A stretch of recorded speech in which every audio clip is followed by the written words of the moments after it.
बोलिए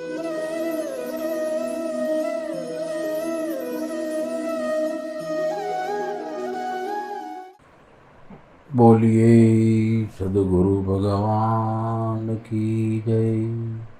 अपने अपने गुरु महाराज की जय। अपनी आरती गवाय छे एम पहली લીટી मारो राग बराबर है कि नक्की करजो ने बराबर हो तो बेगी एक લીટી गाजो। ओम जय जगदीश हरे प्रभु जय जगदीश हरे भक्त जनों के संग जनों के संग क्षण में दूर करी। ओम जय जगदीश हरे जो ध्यावे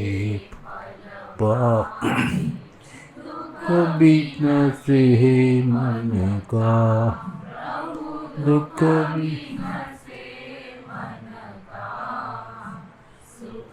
संपत्ति घर आवे संपत्ति घर आवे अष्टमी तनका। जय जगदीश हरे।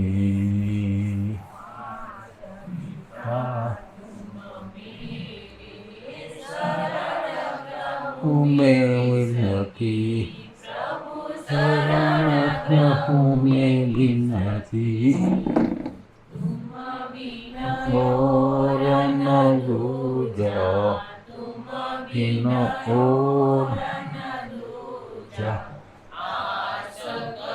मैं विनती। ओम जगदीश हरे।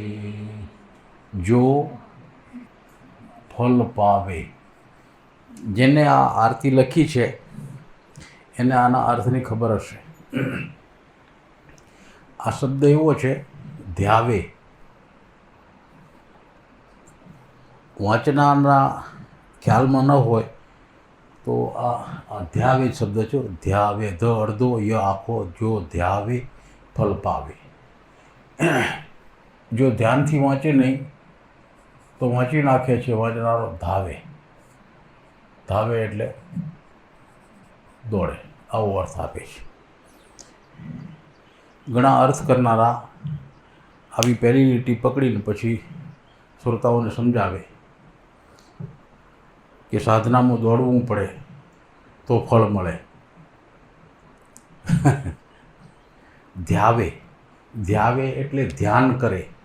आ ध्यावे शब्दनो अर्थ थाय छे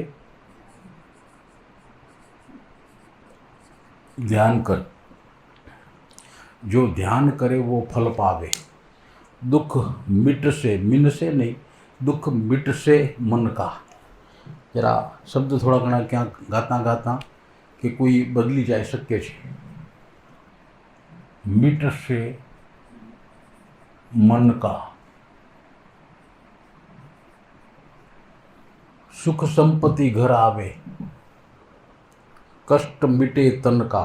કેટલી લાંબી વાત છે જુઓ એક ઘટનાની। આ ધ્યાનનું પરિણામ સાચે સાચું ધ્યાન લાગે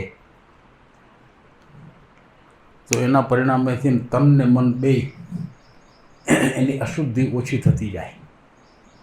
તનમાં અશુદ્ધિ છે તે મનમાં છે તે આ બંને ઘટતી જાય। એ ઘટના એમ થાય જ્યારે તે માનવું નક્કી કે મને ध्यान लागे છે। अंदरथी माणस हळवो थतो जाए भार घटे प्रसन्नता वधती जाए। आ शब्द एटला माटे आपणे लीधो कि एक टेक्निकल बात जे कोई पहलवेला ध्यान में उतरे छे एने बे चार वातो जो समझे तो ध्यान शुं तरत समझाशे। आ मानसिक प्रक्रिया है अध्यात्मनी ए 4 तबक्कानी है। अध्यात्मशास्त्र नहीं जे मानसिक प्रक्रिया है 4 तबक्कानी। पहलू है જરા ગુજરાતી શબ્દ મળતો નથી એટલે આ લખું છું, એનો અર્થ કહીશું આપને. અસ્તવ્યસ્ત વિચારણા, અસ્તવ્યસ્ત હેફાજાડ થિંકિંગ, અસ્તવ્યસ્ત વિચાર. વિચારો તો ચાલ્યા જ કરે છે માણસના મનમાં એક ધારા. ઘણે ભાગે માણસ નવરો બેઠો હોય, એકલો હોય, પ્રવાસ કરતો હોય અને કોઈ ચોક્કસ વાત એના મનમાં ન હોય તો જે વિચારો ચાલે એ અસ્તવ્યસ્ત હોય છે. અમને થયેલો અનુભવ આપને કામ લાગે તો અસ્તવ્યસ્ત વિચારનો નમૂનો છે હેફાજાડ થિંકિંગ, ગમે તેમ વિચાર. આ બનેલો બનાવ છે અને એ નમૂનો છે ગમે તેમ વિચાર મનમાં. આ વિચારમાંથી તે વિચાર, તેમાંથી તે, એમ આપણું મન વિચાર ઉપર કૂદકા મારતું જાય. વિચારમાં કોઈ સળંગ સૂત્રતા હોય જ નહીં. એકવાર એવું બન્યું, લક્ષ્મીપુરા કંપામાં જ્યાં આપણું પોતાનું ઘર છે એની સામે અમારા કાકાનું ઘર છે. તમે કોઈ ઓળખતા હો તો ડીકે પટેલ સાહેબના સાથીદાર છે, નામ શું? માતાજી કંપાવાળા, બીકે પટેલના સાથીદાર, માતાજી કંપાવાળા, એના સસરાનું ઘર, કેડીના સસરાનું ઘર. આજે તો બે દીકરાના અલગ ઘર છે, એ દિવસે 3 ઘર એક જ હતા. આંગણાના આગળના ભાગમાં ડબલ માળની બંગલી બનાવેલી, એના છેક ઉપલે માળે હવે આજે ડ્રીપના પાઇપ આવ્યા ને ગોળાકાર, કાળા કાળા ગૂંચણા, એ ઉનાળામાં કામ ન હોય ખેતરમાં, તપી ન જાય એટલે ઘરે લઈ આવે ટ્રેક્ટર ભરીને. અને રાખવા ક્યાં, ઓછામાં ઓછી 4 મહિના સાચવવા પડે એટલે માથે ચડાવી દે. એક થપ્પા, એક ઉપર બીજું, બીજા ઉપર ત્રીજું, ચોથું, પાંચમું, છઠ્ઠું ને એમ દતેડી 10 અને સુવાળા હોય. અને એવી થપ્પીઓ કંઈક મારેલી વ્યવસ્થિત રીતે.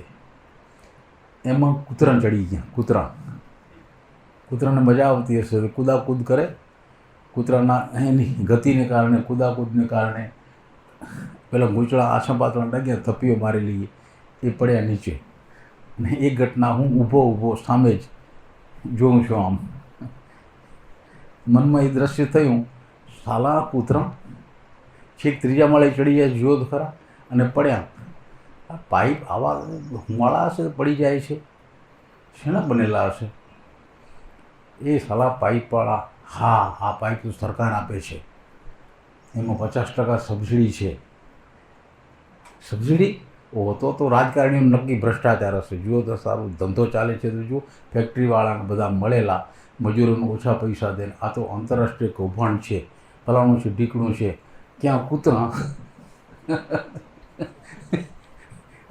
અને ક્યાં રાજકારણીઓને, આ કોંગ્રેસ સરકાર, સાલા આ બધા આવા જ ચોર છે બધા, પ્રજાની કોઈને પડી નથી. રીતસર મારા મનમાં ક્યાં કૂતરા. હું ત્યાં શું કામ ઊભો હતો? આમ જોવા ઊભો હતો, કંઈ બીજું કામ નહોતું. Time pass. સવારના ઘરમાં પોતાના કામથી પરવારીને જરીક અમસ્તો બહાર નીકળ્યો. હજી સૂર્ય ઉગ્યા નહોતા, ઉનાળાનો દિવસ હતો. જસ્ટ કોઈ હરતું ફરતું નથી, બધા આળસમાં ફરતા હશે, એ દિવસો હતા. ને આમ હું જોઉં, મારી આંખમાં જે દ્રશ્ય પ્રવેશ્યું અને જે એક વાંચી, કારણ વિનાની વિચારણા. કૂતરા જોયા, પાઇપ જોઈ, ત્યાં અટકી જવું જોઈએ, એને બદલે છે આંતરરાષ્ટ્રીય કૌભાંડ સુધી પહોંચ્યા, વિચારતા. અને એમાંનો એકેય વિચાર આપણા કામનો નહીં પાછો. આજે માણસ પરેશાન છે આ જાતની મનની રમતથી. દરેક વ્યક્તિ પરેશાન છે. એને આ શોધ છે યોગી પુરુષોની, કે માણસ આનાથી પરેશાન છે, એનાથી તમે પરિચિત થાઓ. મનની આ રમત છે, માણસને ઘડથોલીએ ખવડાવી જાય. એક વિચારમાંથી બીજો, બીજામાંથી ત્રીજો, એ ધારે એને તમને કાંઈ કામ ન હોય ને તમે જાગો નહીં તો સવારના બપોર પછાડી દે તમને. બપોર વિચારતા વિચારતા વિચારતા વિચારતા કાંઈ નહીં, અને છેલ્લે કાંઈ હાથ ના આવે. આ મનની રમત. એનાથી બચવું હોય તો શું કરવું? ધ્યાન તો આવડતું નથી, તો કોઈ એક વિષય ઉપર બેસીને વિચાર કરો, કશુંક વાંચો, એમાંથી એકાદ કેમાં આ વિચાર લખ્યો ને, પરિવર્તન ही संसार का नियम है. આવો એક વિચાર લઈને એનું ચિંતન કરો તો છેવટે આપણું મન એમાંથી કાંક ડેપજાવશે, કાંક તથ્ય એને પ્રાપ્ત થશે, કંઈક જીવન ભાથું જેને કહેવાય. કૂતરા ચડ્યા પાઇપો ઉપર, એમાંથી મને શું જીવન ભાથું મળ્યું? હેરાન થયા એટલું જ ને. આ જેમ મેં આપની આગળ નમૂનો રજૂ કર્યો, આવી જ દશા આપની હશે. આવા જ દ્રશ્ય તમે જોતા હશો. કોઈ વ્યક્તિ મળી, ક્યાંય પ્રવાસ કર્યો, પોતાના ઘરે બેઠા છીએ, કારણે નામસતા કોઈ કૂદકા માર્યા વિચારોમાં, એમ કરતે કરતે સાંજ પડી ગઈ, અને સાંજે ખાલીના ખાલી અને પરેશાનીના ભાગીદાર. કોઈ પૈસા ટકાના, સારા વિચારના, ભક્તિના, જ્ઞાનના ભાગીદાર નહીં. આ મનુષ્ય જીવનની વાસ્તવિકતા છે. જો જાગેલો ન હોય તો આ વાસ્તવિકતા છે. એની સામે પરિવર્તન ही संसार का नियम है, આવું એક સૂત્ર, કોઈ ચિંતન, કે પોતે કોઈ કરવા ધારેલું કામ. જેમ કે એક દર્દી એક ડાક્ટરની પાસે જાય છે. દર્દી, ડાક્ટર એને જુએ છે, પહેલો જ વિચાર ડાક્ટરનો, આ બીમાર છે, ભાઈ સૂઈ જા. એને બે ચાર પ્રશ્ન પૂછે, એમાંથી ડાક્ટર તારવે કે આને આ બીમારી છે. પછી આમ ગાલવાનું લે, ભૂંગળી તપાસ કરે, બીજી ત્રીજી રીતે કરે.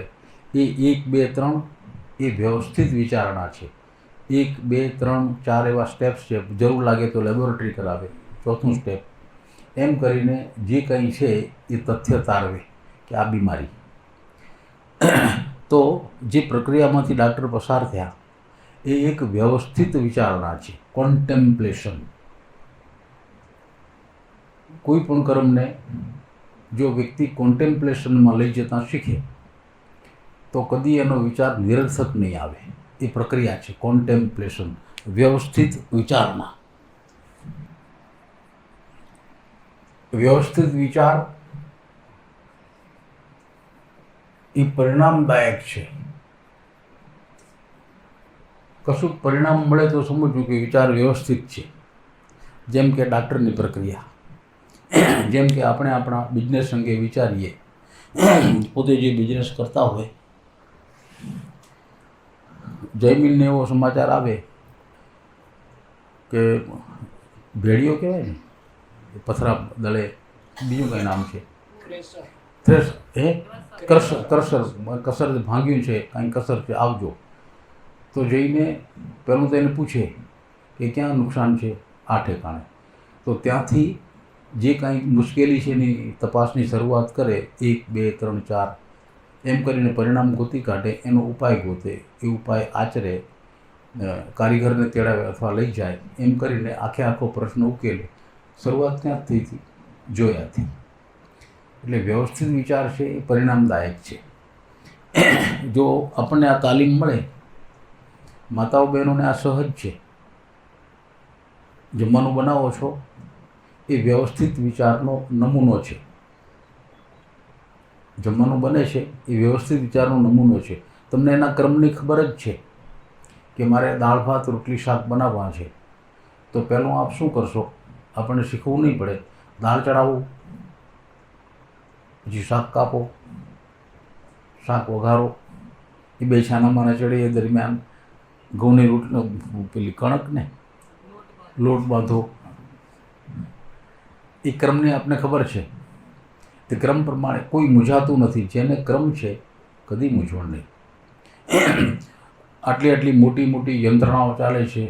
આપણા ભારત દેશની મિલિટરી લગભગ 13 લાખ સૈનિકો છે. 13 લાખ. 13 લાખ જુદા જુદા વિભાગમાં 13 લાખ સૈનિકો. કેટલી બધી ચોકસાઈથી આ સૈનિકોને આખી ગોઠવણી યંત્રણા ગોઠવી હશે, ક્યાંય ભૂલ ન પડે. 13 લાખ સૈનિકો, એને અંગેની બધી જ સગવડ. ખરેખર યુદ્ધ થાય તો સૈનિકોને વાપરવાના શસ્ત્રો, દારૂગોળો, જવા આવવાની સગવડ, બીજી વાત પાછા એમાં ગોઠવેલા માણસ, આટલી ચૂક ન પડે. એ જે ઘટના છે એનું નામ કોન્ટેમ્પ્લેશન. કોન્ટેમ્પ્લેશન થતું હોય એ દરમિયાન કામ કરતો માણસ કોઈ બિંદુએ રૂકે છે અને ત્યાં પાછો ઊભો રહીને વિચારે છે, કોઈ એક બિંદુ ઉપર, કોઈ એક ઘટના ઉપર, કોઈ પદાર્થ ઉપર માણસ ઊભો રહીને જે વિચારે એક જ ઉપર, એ છે લાંબી વિચારણાને બદલે સંકેલીને ટૂંકી વિચારણા. એક બિંદુ ઉપર આવવું, એક બિંદુ ઉપર વિચાર, કોન્સન્ટ્રેશન, એકાગ્રતા. બહુ કેળવ્યા જેવો ગુણ છે. એકાગ્ર વ્યક્તિ હોય, જેમ એની તલ્લીનતા વધે એકાગ્રતા, એમ પરિણામ સારું મળે. પૂરેપૂરો એકાગ્ર થઈ જાય, પૂરેપૂરો, તો એકાગ્રતા 100% પરિણામ. નક્કી વાત છે. એક ઉત્તમ દાખલો છે 100માં દોરો પરોવવો. જો 100% એકાગ્રતા ન થાય તો દોરો નહીં આવે. એકાગ્રતા 100% જોઈએ જ. 100નો છેદ નાનો છે, દોરો એનાથી નાનો હોવો જોઈએ. આપણું મન, 100નો દોરો અને દોરો પોતે અને 100 એ ત્રણેય એકાગ્રતાના કાર્યમાં એકદમ સંમિલિત થાય 100%, ત્યારે દોરો આવે. શ્વાસ બંધ રહેશે, શ્વાસ ચાલુ હોય ને જો આમ તો નહીં થાય. શ્વાસ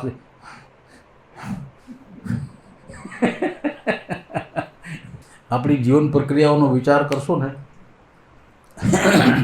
આ યોગી પુરુષો કે જેને અધ્યાત્મના આવા ઊંડા નિયમોની શોધ કરી છે, એ બધા જ મનુષ્યના કર્મની અને જીવનની પ્રક્રિયાઓને ઊંડાણથી, ખૂબ સૂક્ષ્મતાથી જોયા. મન શી રીતે કાર્ય કરે છે પહેલાં પકડો, કારણ કે પરેશાની બધી, માણસના જીવનની પરેશાની કે સારું, એ બધું મનને કારણે છે. મન મેલું, મન માંકણું. તો મન શું કરે છે, એ જ્યારથી એના જે ઋષિમુનિ ચિંતકો હતા એને મનને શોધી કાઢ્યું, એની પ્રવૃત્તિ શોધી કાઢી, તો પહેલું મળ્યું કે ગમે તેમ વિચાર, ગમે તેમ દોડે ફાડે, આમ તેમ, નક્કી જ નહીં શું કરે. એને ઠેકાણે પાડો. એની એક આખી માનસિક પ્રક્રિયા ગોતી કાઢી. ભલે આજે લોકો જુદી રીતે ભજનમાં ને એમ તેમ ગાય છે, શું કહેવાય, સૂરજ ચંદ્ર એક ઘરે લાવો તો જેમ જોઈએ એમ થાય રે સોહાગી લાલ. ભજનમાં ગવાતી આ લીટી એ વાસ્તવમાં માનસિક શાસ્ત્રનો, ચિંતનનો હિસ્સો છે. વાસ્તવમાં પણ ચિંતન કરનારા હતા યોગી પુરુષો, એટલે એના નામે એ શોધ જતી રહી. આ યોગીઓ શોધ્યું છે, માનસિક શાસ્ત્રનો હિસ્સો છે. એ રીતે વિચારતું મન જ્યારે એકાગ્ર થયું, એક દ્રશ્ય જોયેલું આપને કહું. એક ફિલ્મમાં એક આટલો કાચનો, પાતળા કાચનો એક બોટલ મૂક્યો છે, નીચે પાયો સાંકળો છે, ઉપર આમ કરીને કંઈ પ્રવાહી પીવા માટેનું હશે, ટેબલ પર મૂક્યો છે. અને એક બાઈ જે સ્વર કાઢે છે, આ એમ કરીને, એકદમ તીવ્ર થતો જાય છે સ્વર. એટલો તીવ્ર થયો, એટલો એના વાઇબ્રેશન એટલા બધા ઝડપી થઈ ગયા કે વાઇબ્રેશનના ધક્કાથી ઓલો ગ્લાસ પડી ગયો અને ભાંગી ગયો. એને કોઈ અડ્યું નહોતું. આ જે તીવ્રતા છે ને અવાજમાં, એનાથી 1000 ગણી તીવ્રતા મનમાં છે. 1000 ગણી, કદાચ એનાથી વધારે. આ તો છે શું, આટલી તીવ્રતા મનમાં છે. જેમ એ અવાજના વાઇબ્રેશન આટલા તીવ્ર થયા, એકાગ્ર હતા તો તીવ્ર થયા. અન્યથા એ કામ ન લાગે. આપણે ગમે એમ ડખા કરીએ છીએ અને ક્યાં તો વ્યવસ્થિત બોલીએ. કોઈ બાળક હેરાન કરતું હોય, કોઈ કાંઈ ઝઘડો કે આ કે તે હોય, ધીમું બોલીએ, એ ભાઈ માથા મૂકો ને યાર, આમ કરો તેમ કરો. અને પછી એકાદું એમ લાગે કામ નથી થતું. હે!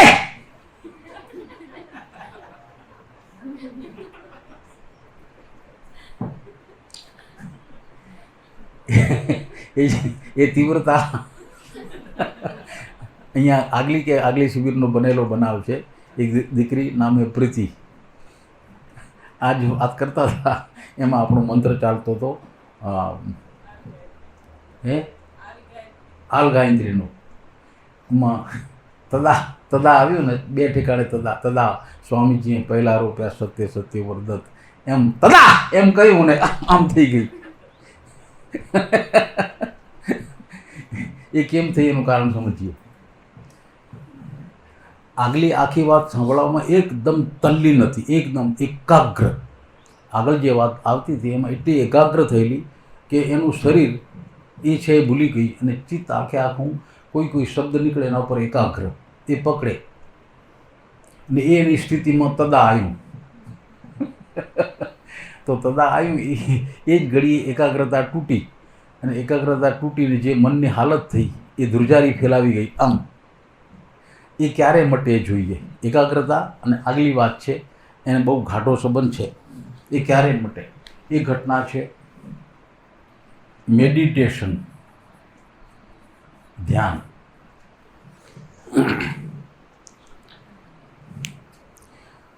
ધ્યાન એટલે કોઈ એકાગ્રતા નહીં, ચિત્તનું સદંતર ખાલીપણું એ ધ્યાન.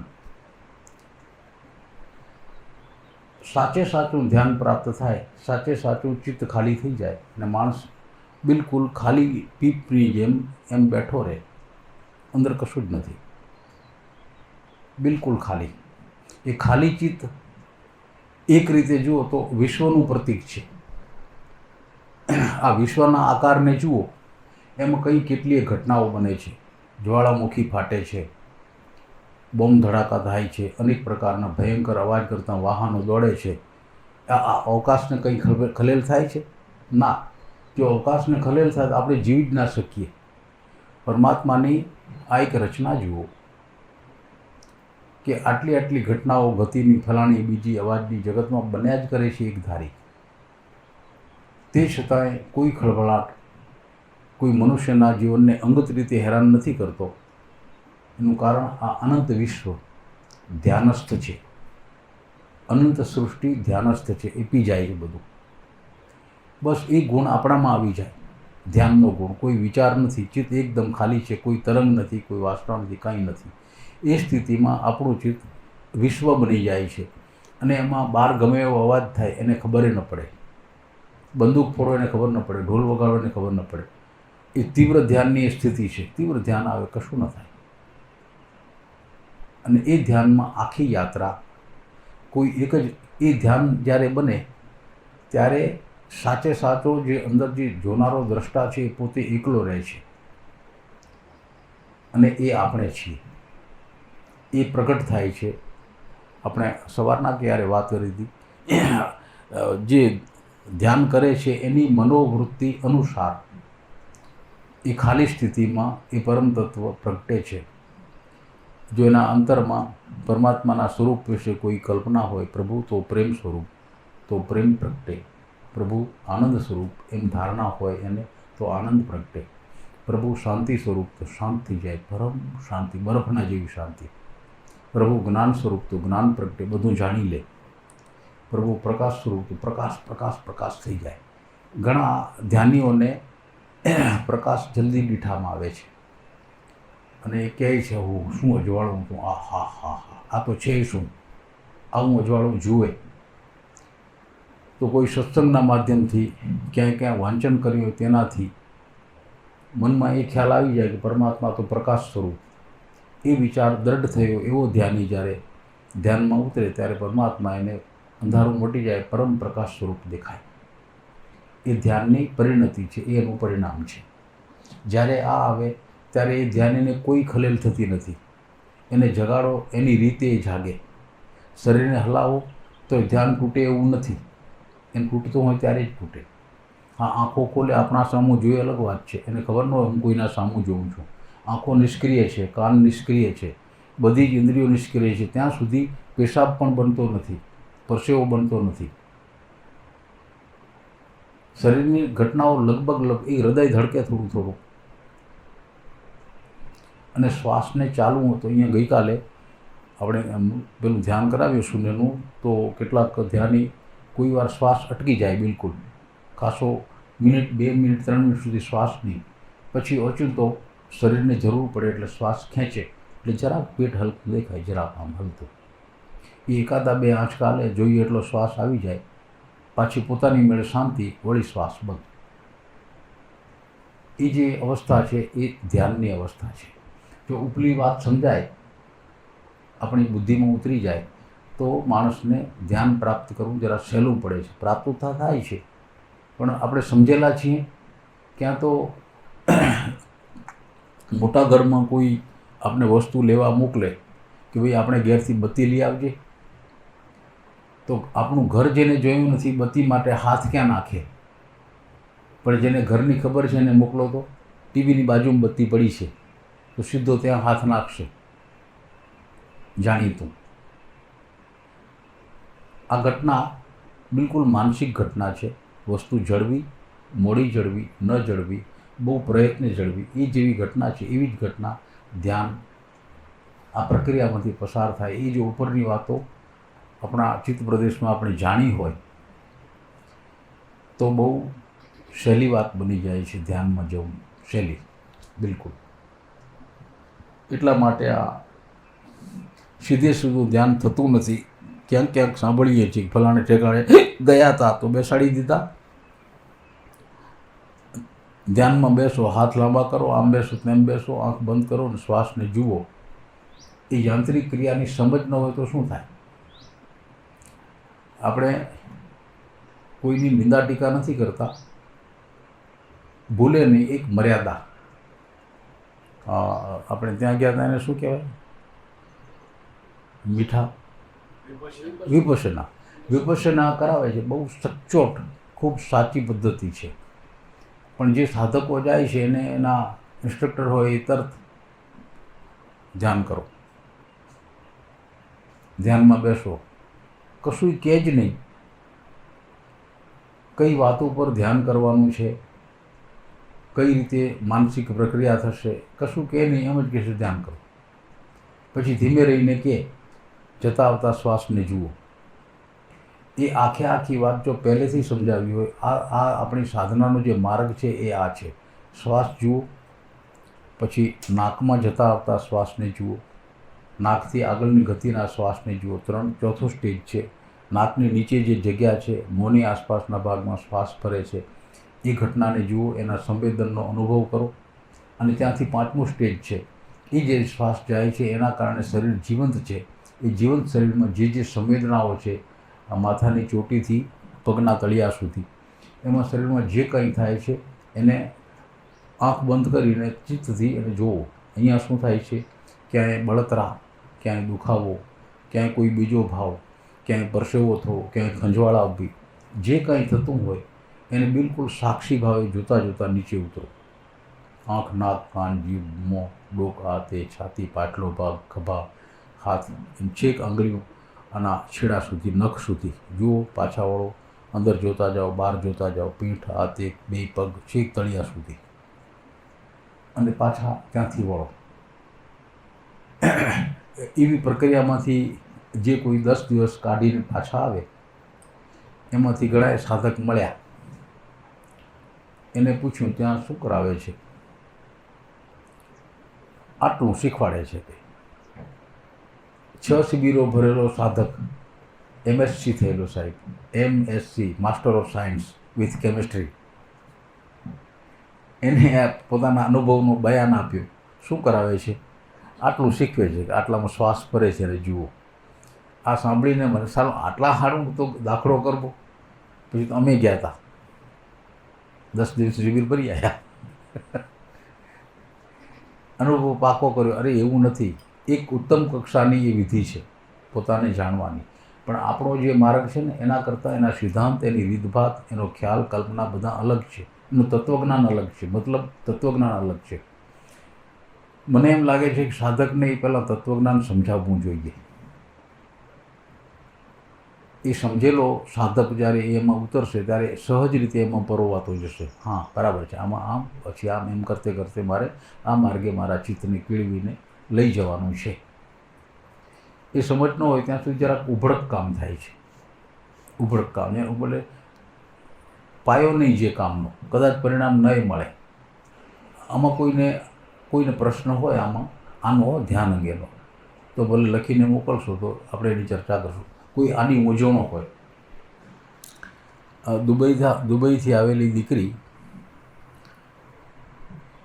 એક ધ્યાન શીખવતા એક યોગીની વાત કહેતા હતા. આપે નામ સાંભળ્યું હશે, અવધૂત શિવાનંદજી મહારાજ. લાલ કપડાં પહેરે છે, હવે જરા જરા વૃદ્ધ થવા લાગે છે, સફેદ બાલ, બાકી સુંદર ચહેરો, મજબૂત શરીર અને એટલો સરસ અવાજ. આવા લોકો સ્ટેજ ઉપર બેસે અને સામે ગમે એટલા માણસો એને પ્રભાવિત કરે અને ધ્યાન શીખવી શકે. એની અસર નીચે ઘણા આવે. એના જેવા કે એનાથી કદાચ ચડિયાતા યોગીઓ આજે છે. આ બધા મહાપુરુષો જે એની વાણી કે એને બતાવેલું કર્મ આપણને અસર કરે છે, એ જાદુ ભલા એના જીવનમાં એની વાણીમાં ક્યાં છુપાયેલો છે? તો જાદુ છુપાયેલો છે એની તપસ્યામાં. એને જે તપ કરીને જે આ પ્રાપ્તિ કરી જ્ઞાનની, એ તપમાં એનો જાદુ છુપાયેલો છે. એ તપ વડે એ જે કંઈ કરે એનું શરીર એમાં શુદ્ધ છે, એના બળે વાણી શુદ્ધ છે, એના વિચાર બિલકુલ શુદ્ધ અને એકાગ્ર છે. જે ઈચ્છે એ આપણામાં સંકલન કરી શકે. એ પોતે ઈચ્છે આમ સામું જુએ, મારા સામું જુએ એમ કરીને, અને એના હૃદયમાં જે ભાવ હોય એનામાં દાખલ કરી દે. આવી શક્તિવાળા માણસો એ આટલા માણસોને પ્રભાવિત કરે. એમ આપણે યુગે યુગે આવા માણસો થયા છે. યુગે દરેક આજે ઘણાય માણસો છે. આજથી 50 વર્ષ પહેલાં ગણાયા હતા, એના પહેલાં. એમાં આપણા દેશમાં એક મહાયોગી થઈ ગયા, મહર્ષિ અરવિંદ. આ મહાપુરુષ, એના જીવનની કથા બહુ લાંબી છે, પણ આપણે ઉપયોગી છે ત્યાંથી વાત કરીએ છીએ. એ વખતે આ દેશમાં અંગ્રેજોનો રાજ હતો, એની સામે લડાઈઓ ચળવળ ચાલતી. એવી ચળવળના એ આગેવાન હતા. અને આવો બુદ્ધિશાળી માણસ, અતિ તીવ્ર બુદ્ધિ પ્રતિભા, અને એ જ્યારે આગેવાની કરે તો એની પાસે જે કહેવાનું હોય, પ્રશ્નો જવાબ હોય, એનો કોઈથી જવાબ મળે નહીં. ગમે એવા માણસોને ઊભા કરી દે, લડાઈ લડતા કરી દે. આવો પુરુષ નામ સાંભળ્યું હશે, મહર્ષિ અરવિંદ નામ સાંભળ્યું હશે. લાંબી જટા. આ પુરુષ ઉપર એક વખત સરકારે ઈસવીસન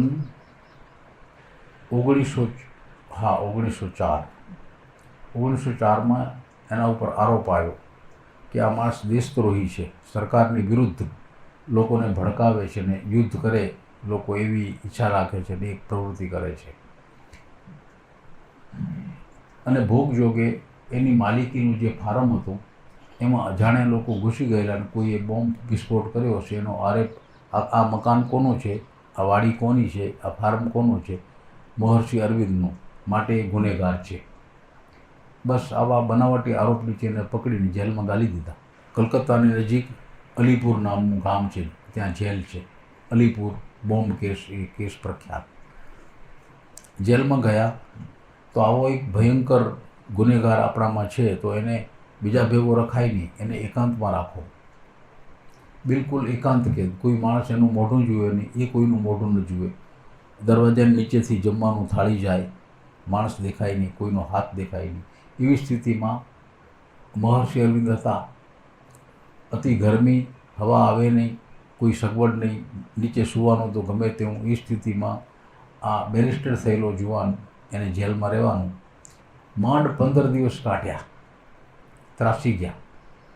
16મા દિવસે એક ચમત્કાર થયો. જે ઠેકાણે પોતાની જેલની કોટડીમાં બેઠા હતા ત્યાં જાણે કે કશોક આકાર પ્રગટ થયો. માથે કલગી છે ને મોરનું પીછું છે, સુંદર ચહેરો છે અને એને જાણે કે છે આંખ બંધ છે ને એવું દેખાય છે. એની સાથે બંધ આંખે વાર્તાલાપ થાય છે. તમે જાણો છો તમારો જન્મ શું કરવા થયો છે? આ કષ્ટ તમને આપવામાં આવે છે તમારા શુદ્ધિકરણ માટે. હવે થઈ ગયું છે શુદ્ધિકરણ, હવે પછી તમને કોઈ કષ્ટ નહીં લાગે. આ જ્યાં છે ત્યાં જ તમે રહેશો તોય તમને કષ્ટ નહીં લાગે. અને એ 16મા દિવસથી એ તકલીફ, એ ખરબચડી જમીન, એ વ્યવસ્થા, ખાવા પીવાનું જેવું તેવું, એના કારણે જે દુઃખ લાગતા હતા એ બધા જતા રહ્યા અને જાણે કે રાજમહેલમાં રહે છે આવી એક મનોદશા થઈ ગઈ. અને એ જે કંઈ પ્રગટ થયું એને આશીર્વાદ આપ્યા. મહર્ષિ અરવિંદ જેવો ભણેલો અતિ તીવ્ર બુદ્ધિશાળી માણસ, એ કહે છે કૃષ્ણ પ્રભુએ મારી સાથે વાર્તાલાપ કર્યો. આવું એને પોતે લખ્યું છે. પછી કેસ ચાલ્યો. સરકારે મોટા મોટા વકીલો રાખ્યા કે આ માણસને એનો ગુનો સાબિત થાય તો આજીવન કેદમાં રહે, એ કદી બહાર નીકળે નહીં. પણ ગુનો સરકાર સાબિત ન કરી શકી. એની સામે એવા જ બીજા વકીલો આવ્યા. આ નિર્દોષ છે એમ ઠરાવ્યું અને 12 મહિનામાં એનો છુટકારો થયો. પછી થોડી ચળવળ ચાલી. પણ આ માણસને સરકાર એ છે કે આવો ભયંકર માણસ બહાર તો રહેવો જ ન જોઈએ. ગમે તેવા આરોપ નીચે એને પકડો ને જેલમાં નાખો બસ. તો સરકારની જેટલી એજન્સીઓ હતી આ કામ કરતી, બધા એની પાછળ મૂકી દીધી. એમાં જાસૂસી ખાતું. પોતે ચળવળ ચલાવે, સભાઓ કરે, ભાષણો કરે અને છાપા પ્રસિદ્ધ કરે, લખાણ લખે, લોકોને જાગૃત થાય એટલા માટે એમાં લખાણ કરીને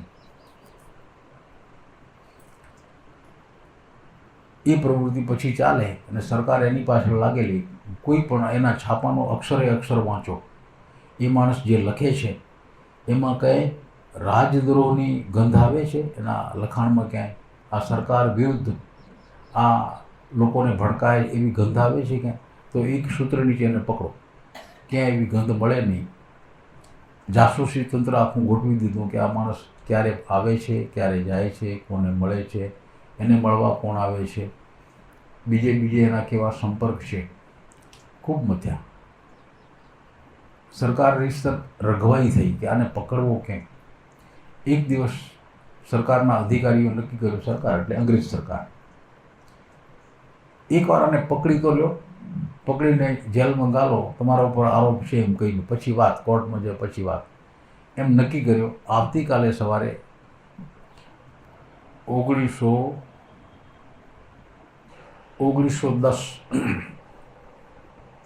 આજે 2022 છે એટલે 112 વર્ષ પહેલાંની વાત. 1910ની 14મી ફેબ્રુઆરીએ છાનેમાને સરકારના 1-2 અધિકારીઓ નક્કી કર્યું કે આવતીકાલે વહેલા સવારે 15મી ફેબ્રુઆરી વહેલા સવારમાં અરવિંદને પકડી લેવા, જેલમાં લઈ જવા. વહેલા શું કરવા? દિવસે પકડવા જાય તો માણસ ગમે ત્યાં ફરતો હોય એના કામે, પણ વહેલા તો ઘરમાં જ હોય ને, ઊંઘતા જ હોય, આરામ કરતા હોય દરેક વ્યક્તિ. અરવિંદ એક ઘરમાં છે, વહેલા સવારે 4 વાગે દરોડો પાડીએ. આ વાત એ જે તે પોલીસ ખાતામાં કે એના ખાતામાં નક્કી થઈ છાનીમાની કે આવતીકાલે 15મી ફેબ્રુઆરી 1910ના દિવસે સવારના અરવિંદને પકડવા જવું. એ વાત એ ખાતામાં રહેલો એક કર્મચારી સાંભળી ગયો, ક્યાંકથી લીક થઈ. એનો દીકરો, એ સરકારી કર્મચારીનો દીકરો મહર્ષિ અરવિંદ જે છાપો ચલાવતા હતા, છાપાના પ્રેસમાં કામ કરતો હતો. પહેલાં એના દીકરાને કહ્યું કે આવતીકાલે સવારે અરવિંદની ધરપકડ થશે. આ સમાચાર છાનામાના આવ્યા. હવે શું, એ 6 જણા ભેગા થયા. આ ધરપકડ સરકાર કરે એટલે પછી કાયમના ગયા એમ સમજવું, પછી સરકાર નીકળવા ન દે. એ તો સરકારને બધા કાવતરા આવડે. સરકાર બહુ સારું માણસ છે એમ માનવું નહીં.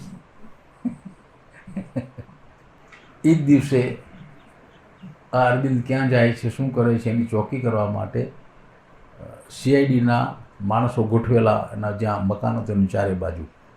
ભોગજોગે તે દિવસે રાત્રે 8 વાગે એ બન્યું કે એ કોણ જાણે શું કારણથી જે ગોઠવેલા હતા જાસૂસો એ ક્યાંક જતા રહ્યા. અને આ 6 જણાની ટુકડી એને નક્કી કર્યું કે આપણે આજે રાત્રે જ અહીંયા આ સ્થળ છોડી દેવું અને ગમે ત્યાં અજ્ઞાત સ્થળે જતા રહેવું અરવિંદને લઈને. તો તો મહર્ષિ અરવિંદ અને એને સાથેના એના બે ભક્ત જેવા સાથીદારો એ જ વખતે છાનામાના એક પછી એક નીકળ્યા, ટોળું થઈને નહીં. એક પહેલાં નીકળ્યા, 50-100 ફૂટ અંતર રહ્યું, પછી બીજો નીકળ્યો, પછી ત્રીજો. કદાચ કોઈ જાસૂસ જોતો હોય તો એને શંકા ન જાય કે આ તો પેશાબ પાણી કરવા જતા હશે. ટોળું નહીં. રાતના અંધારામાં સરકી ગયા, ગંગા નદીને કિનારે ગયા. ત્યાં એક હોડી ભાડે કરી. એ હોડી ભાડે કરી અને કલકત્તાથી થોડી દૂર ચંદ્રનગર નામનું ગામ આજે હશે કદાચ, ત્યાં પહોંચ્યા. એને એક રસપ્રદ કથા આખી લખેલી છે. ત્યાં ગમે તેમ કરીને અરવિંદને સંતાડી દીધા. સવારના પહોંચ્યા, આખી રાત ચાલ્યા નદીમાં, હોડીમાં. સવારના 4 વાગે પહોંચ્યા. એક ખાતરીવાળું ઘર ગોતી કાઢ્યું કે જે ઘરનો માણસ કદીએ ફૂટે નહીં એવો. ત્યાં રહ્યા, 1.5 મહિનો બરાબર રહ્યા. 31મી માર્ચ 1910ના દિવસે ત્યાંથી લઈ અંગ્રેજ સરકાર એની પાછળ, પ્રેસમાંથી આ લોકો છટકી ગયા. ગયા ક્યાં? સરકારનું આખું તંત્ર કામે લાગી ગયું. એને ગોતો બીજી વાત નહીં, ક્યાંય જડ્યા નહીં. ચંદ્રનગરમાં છે એવી ગંધ પણ આવી નહીં. એ દરમિયાન ત્યાંથી પણ નીકળ્યા. કોઈ જહાજમાં, કોઈ જહાજ સિલોન એટલે કોલંબો ને ત્યાં જાય છે, તો એમાં બેસી ગયા.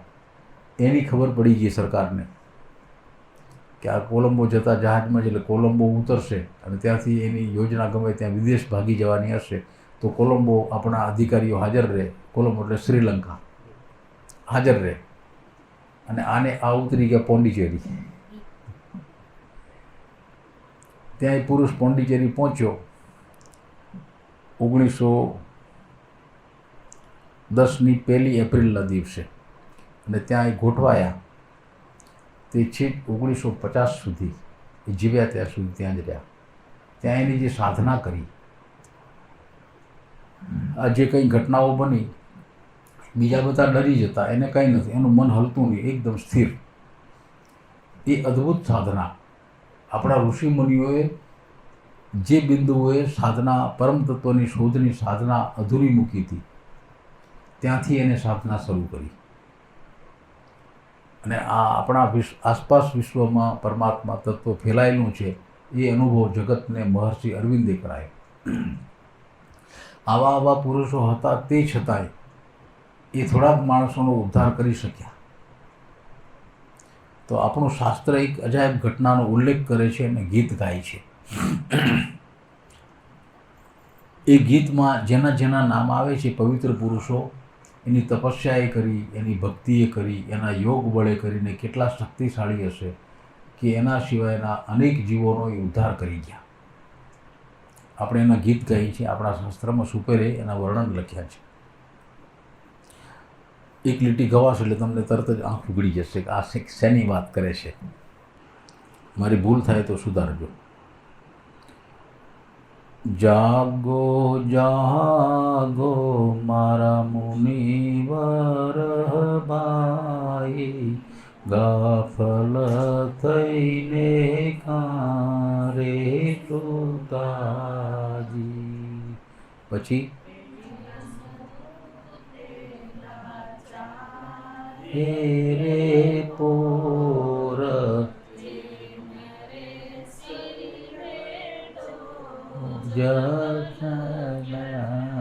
જનાજી, પેલા પોરની ચેરે સમી સાંજ, અહીંયા તે કોણ નર જાગી રહ્યા.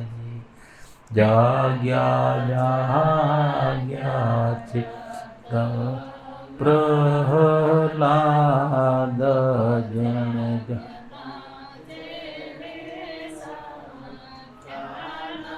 પાણી, વચને ચૂડ્યા રાજને પાટ ને ના ગુરુને વચને અરે છોડે રાજના હોળીમાં આપ સિંચાયાજી. પછી કરોડી પાંચે મારા સાધુ સાક્ષાત સ્વર્ગારે પરના સોઈ રહ્યા. આ આખી કથા પુરાણની ભાષાવાળી છે, આધુનિક ભાષા નથી લાગતી. એટલે આવી કથાનું આ કોઈ ગીત ગાય ને આજના યુગમાં આજની તારીખ 18/7/2022ના દિવસે કોઈ આધુનિક સ્થળે બેસીને ગાય એટલે એ કથા અને એનો ગાનારો બે જૂનવાણી ઠરે. એ તો સમજ્યા આવે. પુરાણની કથાઓ છે, આ વિષ્ણુ પુરાણની ને, આ શિવ પુરાણની ને, બ્રહ્મ પુરાણની ને, વૈવર્ત પુરાણની ને, આ ભવિષ્ય પુરાણની પર એમ ઠરે ને. ભણેલા ગણેલા માણસને પુરાણની કથા હંમેશા જૂનવાણી અને લગભગ આઉટ ઓફ ડેટ લાગી છે. એ એટલા માટે લાગે છે કે એમાં કહેલી વાતનો મર્મ આજના યુગમાં ઉતરી નથી શકી, સમજ ઉતરી નથી. પ્રહલાદ જેનું નામ હતું, જેના પિતા આપણું શાસ્ત્ર કહે છે હરણાકંસ રાક્ષસ હતા. રાક્ષસ એટલે અબળી વિચારધારાના માણસો. રાક્ષસ એટલે દુનિયાને કેમ દુઃખી કરવી એવી યોજના કરનારા માણસો, અહંકારી માણસો, ભ્રષ્ટાચારી માણસો, વાસના ભરેલા માણસો, આ બધા રાક્ષસ વૃત્તિના કહેવાય. હું જ સાચો, અને જેમ એની તાકાતને બળ વધે એમ હું જ સાચો એમ ઠેરવવા માટે શક્તિ એ વધે, અને લોકો બધા એનાથી ડરે. જેમ શક્તિ વધે એમ બધું ડરે, અને એમાં એ શક્તિમાં તપસ્યા ઉમેરાય, યોગ બળની સિદ્ધિ ઉમેરાય. વગેરે નામ શિવની ઉપાસના કરી, ફલાણું કર્યું. દરેક આવો રાક્ષસ શિવનો ઉપાસક કેમ છે? કારણ છે, ક્યાંય ખુલાસા લખ્યા નથી. હું આપને આપું કે શિવ પોતે જ્ઞાનના દેવ છે, યોગના દેવ છે. પરમ યોગેશ્વર કોઈ હોય તો શિવ છે, શિવ ભગવાન. એટલે એની ઉપાસના જે કોઈ કરે, એની પદ્ધતિ એને આવડે, એ તંત્રશાસ્ત્રમાં નિષ્ણાત હોય, એની વિધિઓ જાણે, એ સ્ટેપ બાય આગળ વધતો જાય, તો એ શિવજીએ બતાવેલો માર્ગ છે. અને એમાં જેમ જેમ આગળ વધે તેમ તેમ એને સિદ્ધિઓ પ્રાપ્ત થતી જાય. શાસ્ત્રમાં પછી નામ લખે શિવ ભગવાન પ્રસન્ન થયા અને એને વરદાન આપી દીધું, જા તું કદીએ મરીશ નહીં. આ બધા પ્રતીક છે, આ પ્રતીક છે. એમ હરણાકંસને વરદાન શિવે આપેલું, તું દિવસે નહીં મર, રાતે નહીં મર, ઘરમાં નહીં મર, બહાર નહીં મર, પશુથી નહીં મર, માણસથી નહીં મર, હથિયારથી નહીં મર. આવું વરદાન, તું મરીશ જ નહીં ટૂંકમાં. પણ એ ચોખવટ કરવા ગયો પાછી. આ રીતે એને એ શક્તિ પ્રાપ્ત કરી. એ શક્તિ એના સંરક્ષણમાં એને વાપરી. અને હું જ ભગવાન છું, આટલી બધી શક્તિવાળો માણસ ભગવાન જ હોય ને. અને અહંકાર વધ્યો. આખા એના રાજ્યમાં કહેવરાયું કે ભગવાન કોણ? તો ભગવાન હરણાકંસ, બીજો ભગવાન છે જ નહીં. ને બળજબરીથી ઠોકી બેસાડ્યું, ઘણા શ્રદ્ધાથી, ઘણા બીકથી, હા પ્રભુ તમે ભગવાન, બીજું થાય શું, એમ માની લીધું. અને આખી ઘટના છવાઈ ગઈ. એમાં એના ઘરમાં આ દીકરાનો જન્મ થયો. રાક્ષસનો દીકરો તો રાક્ષસ જ હોય, પણ પ્રહલાદનું ચરિત્ર રાક્ષસ જેવું નથી. તો એ ચમત્કાર ક્યાંથી આવ્યો? ત્યાં હરણાકંસ એક ભીત ભૂલ્યો. એના ધર્મપત્નીને ગર્ભ હતો. એ જોઈને નારદ મુનિ એને ઘેર જઈને કહે છે કે મહારાજ, મહારાણીને ગર્ભ છે, એને ખૂબ શાંતિ જોઈએ. જો તમે રજા આપો તો એને મારા આશ્રમે લઈ જાઓ, અને જ્યાં સુધી આ બાળકનો પ્રસવ ન થાય ત્યાં સુધી એને ત્યાં સુખ શાંતિમાં રાખું, એને ધ્યાન ભજન સંભળાવું, એની કથા વાર્તા સંભળાવું, પવિત્ર વાતાવરણમાં સંભળાવું. ને ઓલાએ હા કહી, લઈ જાઓ. તે માતા ગઈ, એની સાથે 9 મહિના રહી. ને રોજ નારદજી ભગવાનના નામની કથા કીર્તન કરે અને સંભળાવે. અને એક ચોક્કસ વાતાવરણમાં રહી. ધીરે ધીરે એનું અંતઃકરણ પલટતું ગયું, જેમ આપણું પલટે છે. અંતઃકરણને પલટાવનાર કોણ? કોઈ વ્યક્તિ નહીં. વ્યક્તિનું ગજું નથી, કોઈને પલટી શકે. કોઈ એવી ક્રિયાઓ, કોઈ એવી વાતો કે જેમ એ વાતો કે ક્રિયાઓમાં જેમાં પરમાત્માનું તત્વ ઓછું કે વધુ પ્રગટ થતું હોય, એવી વાતો કે ક્રિયાઓ કરે ને વાતો સાંભળે તો સાંભળેલી વાતોની અંતઃકરણ ઉપર અસર થાય. જે અંતઃકરણ તમામ વિચારો કરી શકે છે એ આ કરશે. જે વાસનામાં રાચે છે મન, એ ભગવાનની ભક્તિમાં પણ રાચે છે. જે આળસમાં રાચે છે એ કર્મમાંય રાચે છે. હુઈ શું રહ્યા છો, પણ કરો 4 પૈસા પેદા થાય એમ કહેનારો માણસ કર્મવીર છે. એમ માણસના કર્મની અલગ અલગ કક્ષાઓ કેળવાયેલું મન જ્યારે આવી કથા વાર્તાઓ સાંભળે તો મન તૈયાર છે કંઈ પણ સ્વીકારવા. અને એમાં આવું જ્ઞાન, આવી ભક્તિ, પરમાત્માનો કોઈ માર્ગ એ ઉતરી જાય ને એ ઉતરતા એ મન કેળવાઈ જાય. અને એમાંય માતા, અને એમાંય માતાના પેટમાં ગર્ભ, તો બેનું કામ થાય. એમ પેટમાં બાળક હતું એ પણ પ્રહલાદજી જે કંઈ કથા વાર્તા કરતા, જે જ્ઞાન વાર્તા થતી, જેમાંથી મનમાં ભક્તિ પ્રગટ થતી અને આખું મન રસાયણ બની જતું. મન રસાયણ. લાડુ બને, પીળા લાડુ બને એને શું કહેવાય?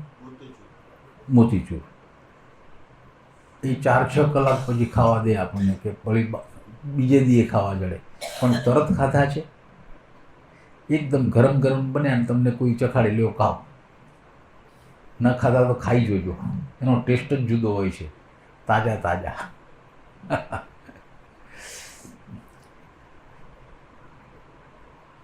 એમ આજે ભગવાનનું જ્ઞાન છે, જે સ્વરૂપે તમે જે નામ આપો તે, એ જ્યાં સુધી ચિત્ત પ્રદેશમાં ઠેરે ત્યાં સુધી કાયમ તાજું રહે છે.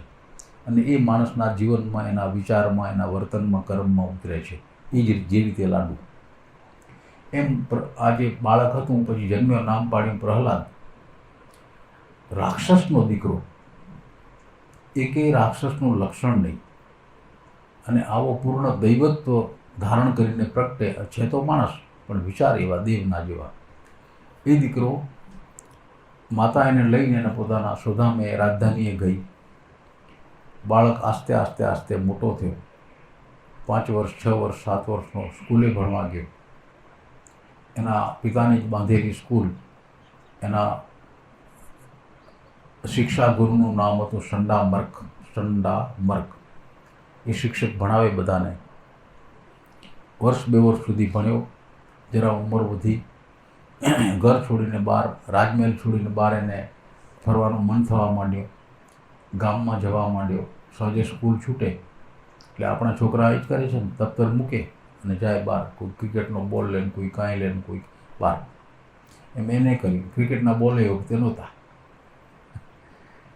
આ સહજ ફરતો એક દિવસ ઘટના બની. આખા ગામમાં ફરે, પાછો રાજકુમાર. કોઈ એને રોકી ન શકે, બધા સન્માન આપે. બાપુ, મહારાજ પધારો એમ કરે.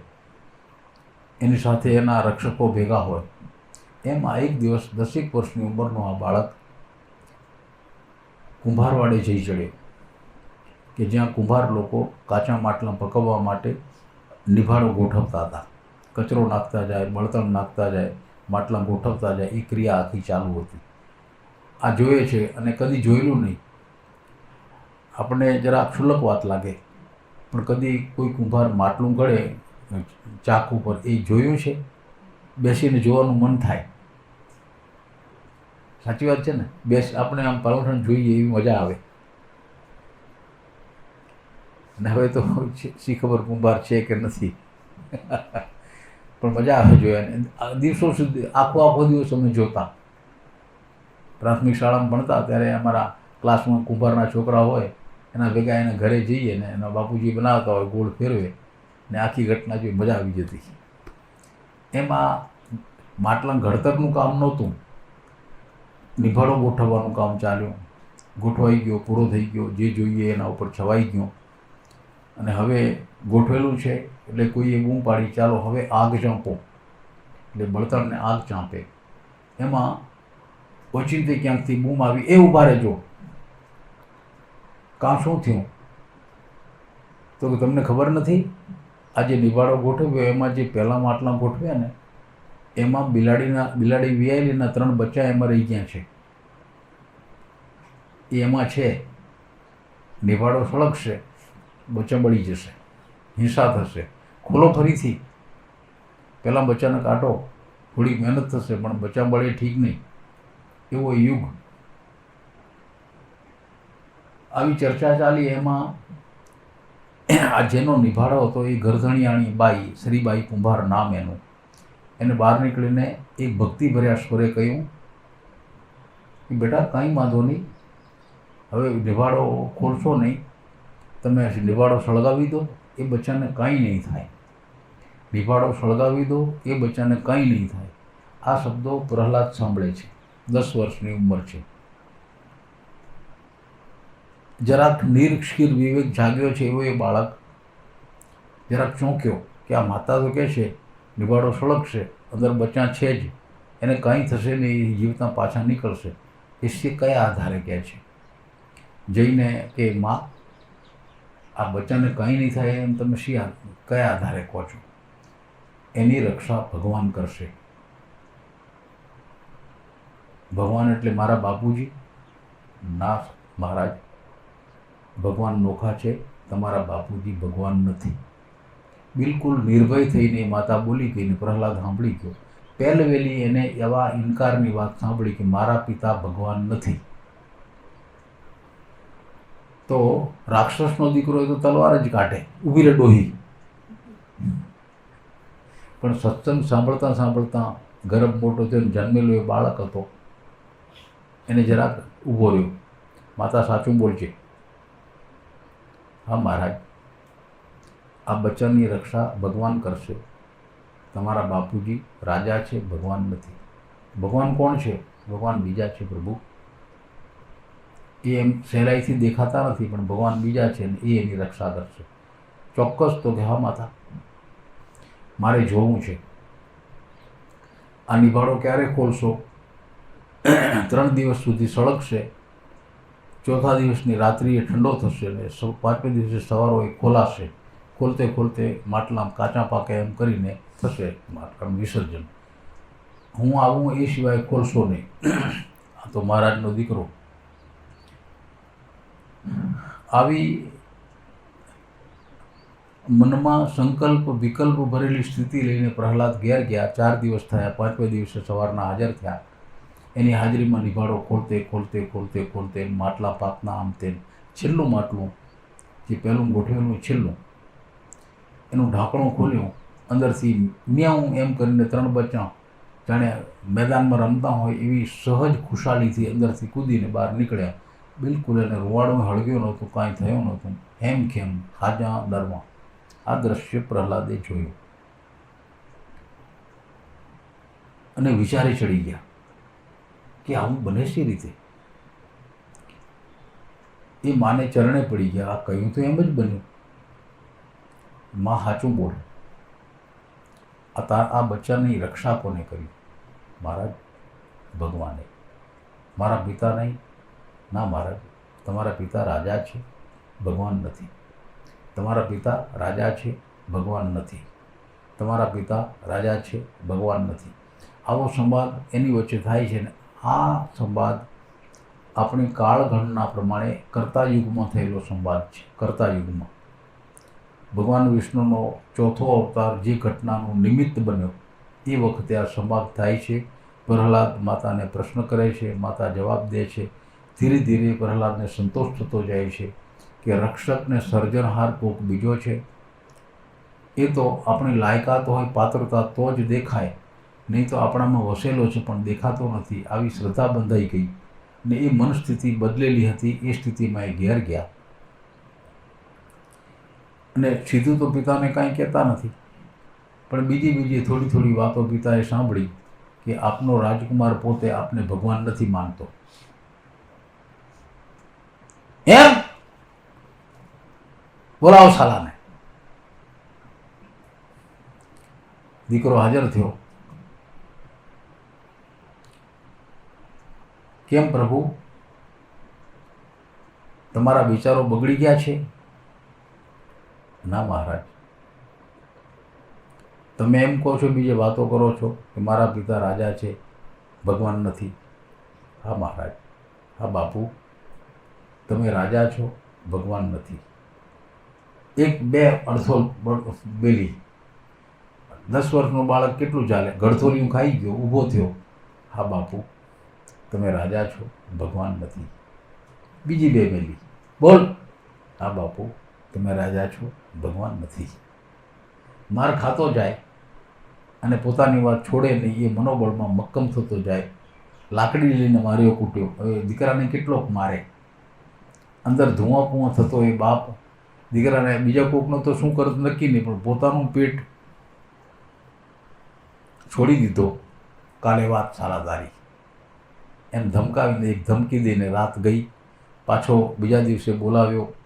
હર કોઈ કટોકટીનો પ્રસંગ આવે ત્યારે રાજતંત્ર બધું એ એક જ કામે લાગે છે. આજ જેમ છે ને એવું તેથી હતું. રાજા અને રાજતંત્ર બધું આ પ્રહલાદની પાછળ લાગી ગયું એને સીધો કરવા. દિવસો જાય છે, આ તો માર ખાતો જાય. એના પિતા એને જાત જાતની સજાઓ કરતા જાય. સજા એટલા માટે કે બી એને કેમ કે હા બાપુ તમે જ ભગવાન છો, પણ આ તો કહેતો જ નથી. અનેક પ્રકારની સજાઓ વેઠતો અંદર વધુ ને વધુ એ ઠરતો ગયો, ધ્યાનસ્થ થતો ગયો. માર શરીરને પડે છે, મને કશું થતું નથી. એ એક એવી અવસ્થાએ પહોંચી ગયો સાક્ષી ભાવની. આગમાં ફેંકી દીધો તોય કાંઈ ન થયું, પાણીમાં નાખ્યો તોય કાંઈ ન થયું, ઝેરી જનાવરોની વચ્ચે હાથ પગ બાંધી નાખ્યું તોય એને કાંઈ ન થયું. મને શું છે? કરડે છે જનાવર તો શરીરને કરડે છે, હું તો એને જોઉં છું. આવી એક અદ્ભુત સ્થિતિએ પહોંચેલો એ બાળક એક શ્રદ્ધાના બળથી, જેનું અંતઃકરણ આખે આખું એક નવું કંઈક બની ગયું, જેની એ વ્યાખ્યા એ પોતે ન કરી શકે.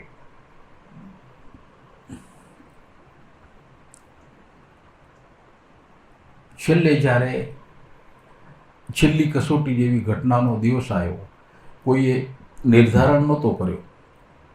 રાજતંત્ર ચલાવતા એના પિતા હરણાકંસ એક દિવસ સાંજના રાજ દરબારેથી પાછા આવે.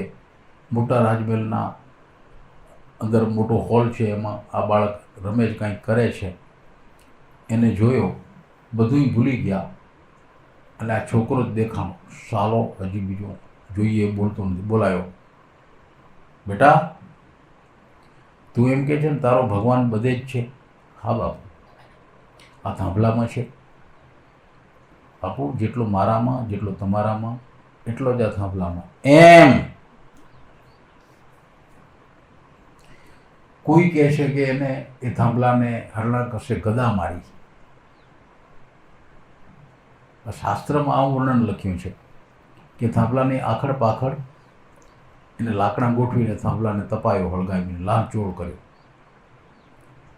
લાલચોળ થયેલા થાંભલાને આ બાપ પિતાએ આજ્ઞા કરી પ્રહલાદને, તું કહે છે ને ભગવાન બધે છે આમાંય, હવે આ થાંભલાને બાથ પીડ. તો પ્રહલાદ કે મને શું વાંધો છે? એ તો આગળ વધ્યો. સહેજ મન ડગ્યું. ઈસુ ખ્રિસ્તનું પણ ડગ્યું હતું, બુદ્ધનું ડગ્યું, સહેજ મન ડગ્યું. આવો લાલચોળ થાંભલો જોઈને સહેજ ડગ્યું. તરત પ્રભુએ કલા કરી. એવા ગરમ ગરમ થાંભલા ઉપર લાલ કીડીઓની હાળમાં ઉપરથી નીચે આમ ગતિ કરે છે જોઈ. અને કીડીઓ નથી બળતી, થાંભલો ગમે એટલો ગરમ છે, તો હું શું કામ બળું? ભેટ્યો. પૂરો ભેટે એ પહેલાં તો થાંભલો ફાટ્યો. એમાંથી નરસિંહ સ્વરૂપે પ્રભુ પ્રગટ થયા. માથું સિંહનું, શરીર માણસનું, તાળ પાડતા નીકળ્યા. એને હરણાકંસને પકડ્યો બોચીથી. સાંજનો સમય, દિવસ આથમે એ સમય હતો, ન રાત ન દિવસ. અને ઉંબરે જઈને બેઠા, ન ઘરમાં ન બહાર, ન નીચે ન ઉપર, ખોળામાં સુવાડ્યો. એક હાથથી દાબી ગળું, બીજા હાથથી પેટ ચીરી નાખ્યું. હથિયાર હતા નખ. બધાએ વચન પડ્યા તોય મર્યો. એ જેના પિતા હતા એ પ્રહલાદજી રાક્ષસનો દીકરો છે, તે છતાંય ભક્તિનો સ્પર્શ પામેલો ગર્ભથી તો એ પાકીને મહાતપસ્વી પુરુષ થયા. ને એનું આ ગીત ગવાયું છે, કરોડી 5 મારા સાધુભાઈ, સરગારે પરમાં સોહી રહ્યાજી. આ લખ્યું છે. એનો અર્થ શું થાય કે એવા પુરુષ હતા કે જ્યારે એનો પોતાનો નિર્વાણનો દિવસ આવ્યો, પ્રહલાદજીનો પોતાનો એ શરીરનો, ત્યારે કે મારા હોવાનો અર્થ શું છે? મેં પ્રભુની ભક્તિ કરી છે એ મારા હોવાનો અર્થ શું? મારી સાથે બીજા કેટલા કોઈ પણ જીવોનો ઉદ્ધાર, એની સદગતિ થવી જ જોઈએ જે નરકમાં ગયા છે. અને એમ કથા લખી છે કે 5 કરોડ જીવ રાજા પ્રહલાદના તપના પ્રતાપે કરીને જે નરકમાં ગયેલા હતા એને પણ એના કર્મ બળી ગયા અને એ તરીને સ્વર્ગે જતા રહ્યા. આ એક ઘટના લખી છે. તેથી 5 કરોડ જીવ તર્યા તો કંઈ વસ્તી તો એથી વધુ હતી. તો શાસ્ત્રમાં પ્રમાણ છે 1:2. 5 કરોડ તર્યા તો 10 કરોડ વધી પડ્યા. આ શાસ્ત્રમાં લખેલી વાત છે. તો 10 કરોડ જીવ જેની સદગતિ ન થઈ એને જન્મવું પડ્યું એ આપણે હતા. આપણે તેદીના હાલ્યા આવીએ છીએ. આ વાતને આજના યુગમાં, વિજ્ઞાન યુગમાં માનવી કેવી રીતે?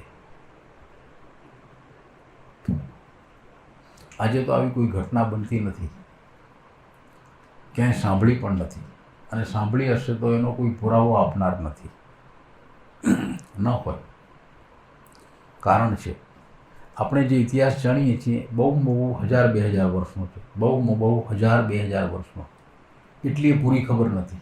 બહુ નજીકનો ઇતિહાસ 500-600 વર્ષનો છે, એની પૂરી ખબર નથી.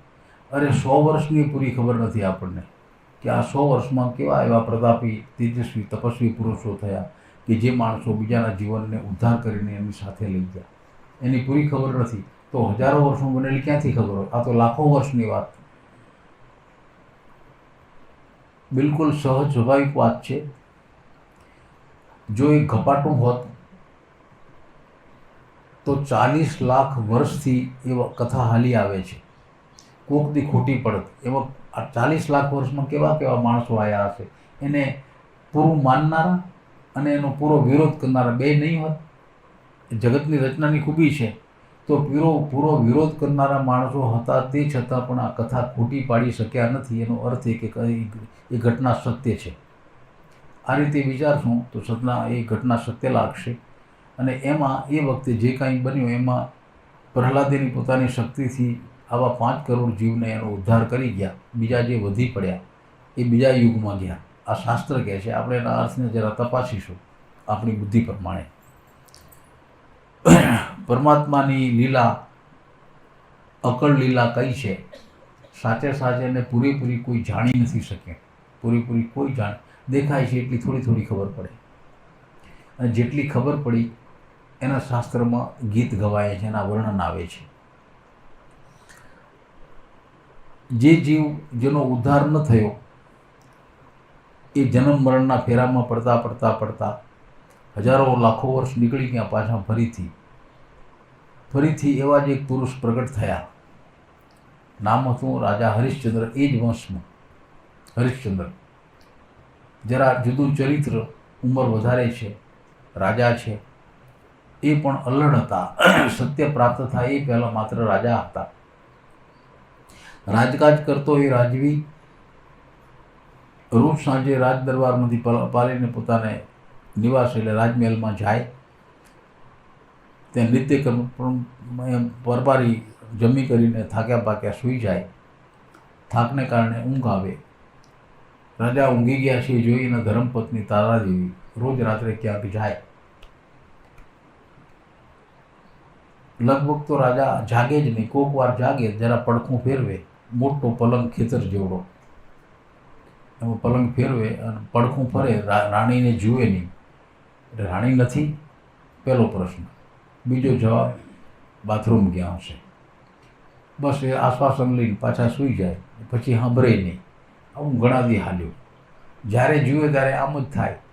એક દી પાકો સંસાઈ ગયો કે રોજ તો બાથરૂમ થોડું હોય, કાંક છે એ જાણવા માટે ઢોંગ કરીને રાજવી તે દિવસે સૂઈ રહ્યા છે.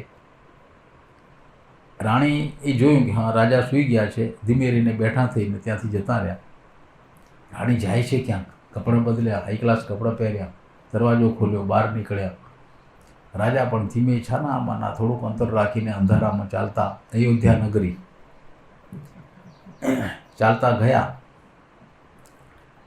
કોઈ 4-5 શેરી વટાવીને એક મોટું બંધ મકાન આવ્યું. એનું બારણું ખુલ્યું. અંદર પ્રવેશી ગયા, બારણું બંધ થયું. હા, આ ધંધો કરે છે જાત. અંતે જાતમાંથી ગઈ. આવો પાકો વેમ બાંધીને રાજવી પાછા વળ્યા. સૂઈ ગયા. સવારના 4 વાગે રાણી આવ્યા. સૂજો પછી પલંગ પર બેસજો, પછી પહેલાં જવાબ આપો, ક્યાં ગયા હતા? જુબાની લે છે, ક્યાં ગયા હતા? મહારાજ, તમને શંકા થઈ છે ને? હું તમને એનો જવાબ કહી શકતી નથી. કેમ નથી કહી શકતા? કારણ કે હું જ્યાં જાઉં છું એ સ્થળની વાત કહેવા માટેની પાત્રતા, સાંભળવાની પાત્રતા તમારામાં નથી. એવી શું વાત છે? છે, મને ખાતરી કરાવો. રાણીએ જોયું કે પ્રત્યક્ષ દર્શન સિવાય આને નક્કી નહીં થાય. સારું મહારાજ, કાલે આવો મારી સાથે. બીજે દિવસે પતિ પત્ની બંને જાય છે.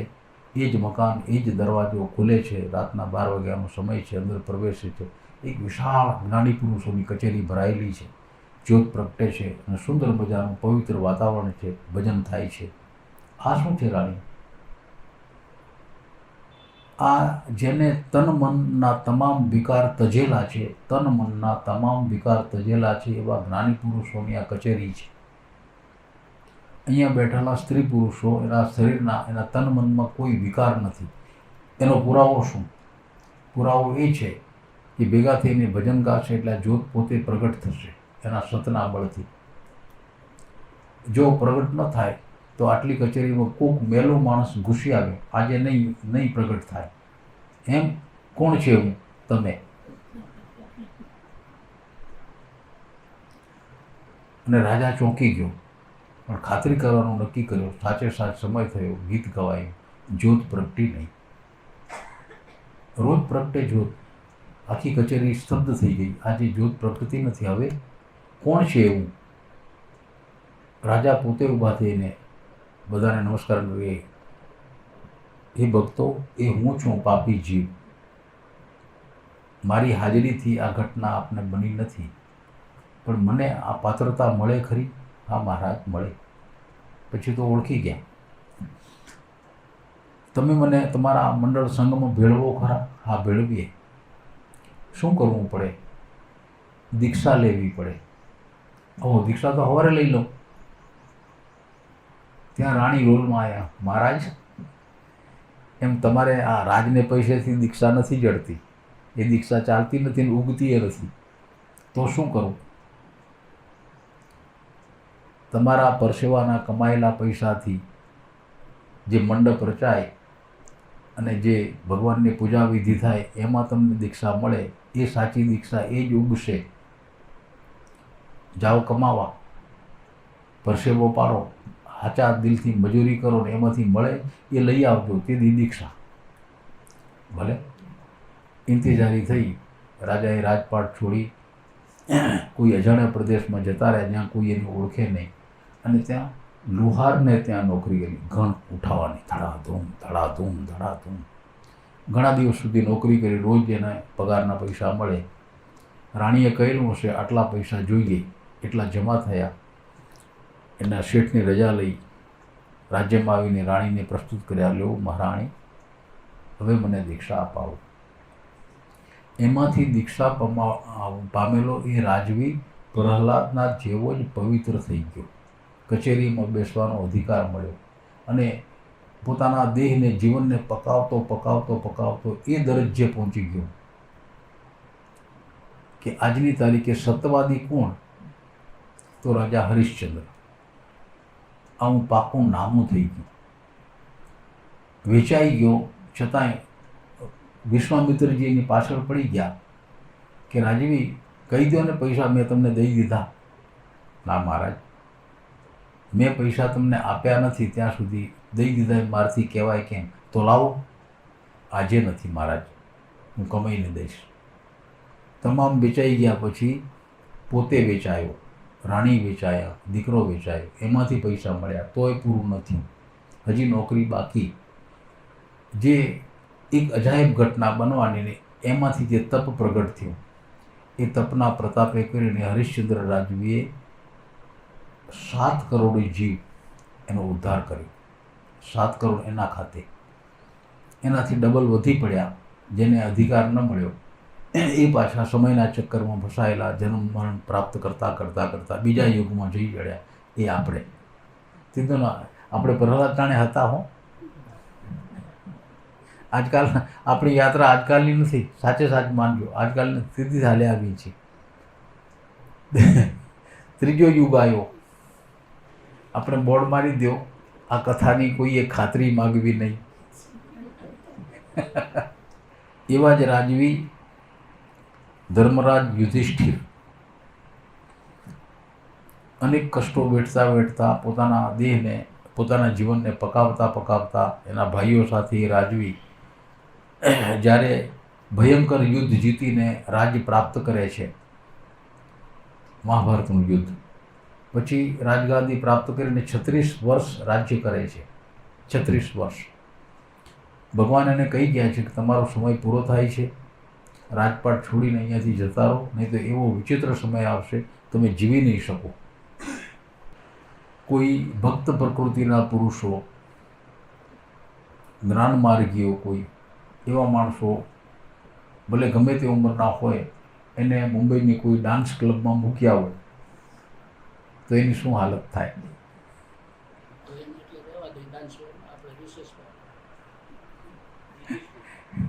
એવી હવે સંદર્ભ પકડાતો નથી, મૂળ કથા ઉપર આવી. ધર્મરાજ રાજ યુધિષ્ઠિર આવા પુરુષ હતા, એના ભાઈઓ એવા હતા, પરિવાર એવો હતો. હા, એ આવી કક્ષાના માણસો હતા બધા. અને જે જમાનો આવ્યો એ કલબલા જેવા જીવનનો, એમાં ભગવાન કહે છે કૃષ્ણજી કે તમે હવેના યુગમાં જીવી નહીં શકો, એવો સમય, વિચિત્ર સમય આવે છે, તમારો ધર્મ બર્મ રહેશે નહીં, માટે જતા રહો, હિમાલય જતા રહો, હાડ ગાળો અને નિવૃત્ત થઈ જાઓ, નિર્વાણ પામી જાઓ. બસ એ વચનને આધારે 5 પાંડવ, 6 દ્રૌપદી, 6 નીકળી ગયા હિમાલયમાં, જ્યાં ખરેખરો બરફ છે, 13,000 કે 14,000 ફૂટની ઊંચાઈ પછી. એ જ્યાં બરફનું રણ છે, જ્યાં રેતીનું રણ હોય એમ બરફનું રણ. એમાં ચાલતાં ચાલતાં અતિ ઠંડીથી બરફનો ડંખ લાગે અને બરફના ડંખથી ધીરે ધીરે આ શરીર ઓગળતું જાય. એમાં એ વખતે બન્યું હશે એનું વર્ણન મહાભારતમાં સર્ગારોહિણી પર્વ છે, સંસ્કૃતમાંય છે અને ગુજરાતીમાંય છે, એમાં આપ્યું છે. દ્રૌપદીજી આ હારાદોર 5 ધર્મરાજ, ભીમ, અર્જુન, નકુળ, સહદેવ, દ્રૌપદી આમ લાઈન ચાલે જાય છે. એમાં દ્રૌપદીજીના પગ મંડ્યા ઓગળવા, ચાલવાનું બંધ થયું, ત્યાં પડી ગયા. એ દ્રશ્ય ભીમે જોયું. મોટા ભાઈને તરત પૂછ્યું, મોટા ભાઈ દ્રૌપદી તો ઓગળે છે, એ પહેલાં કેમ ગયા? આ તો ઓગળી જશે બિલકુલ. આપણે એના 5 પતિ હતા, પણ એને પક્ષપાતનું પાપ કરેલું છે. અર્જુન તરફ એને પક્ષપાત હતો, એના કારણે પહેલાં ગયા. એમ સ્વીકારી લીધું, બીજો ઉપાય નહોતો. થોડાક આગળ ચાલ્યા, સહદેવનો વારો આવ્યો, એ ઓગળવા માંડ્યા. ભીમ પ્રશ્ન પૂછે છે, મોટા ભાઈ જવાબ આપે છે. હવે તો સહદેવે જાય છે. એને શું નડ્યું ભગવાન પ્રભુ? એ બધું જાણતો હતો પણ કહેતો નહોતો. આપણે ગમે એવા દુઃખમાં હોઈએ, પૂછીએ તો જ કે, એવું કેવું એને વચન દીધું હતું કે પૂછે તો જ કે, હું પહેલું ન કહેવાય? એ પાપ એને નડ્યું છે એટલે જાય છે. હશે પ્રભુ. નિકોળનો વારો આવ્યો, એ પણ એ જ રીતે. ભાઈ આ તો ભાઈઓ ગયો, જાય છે.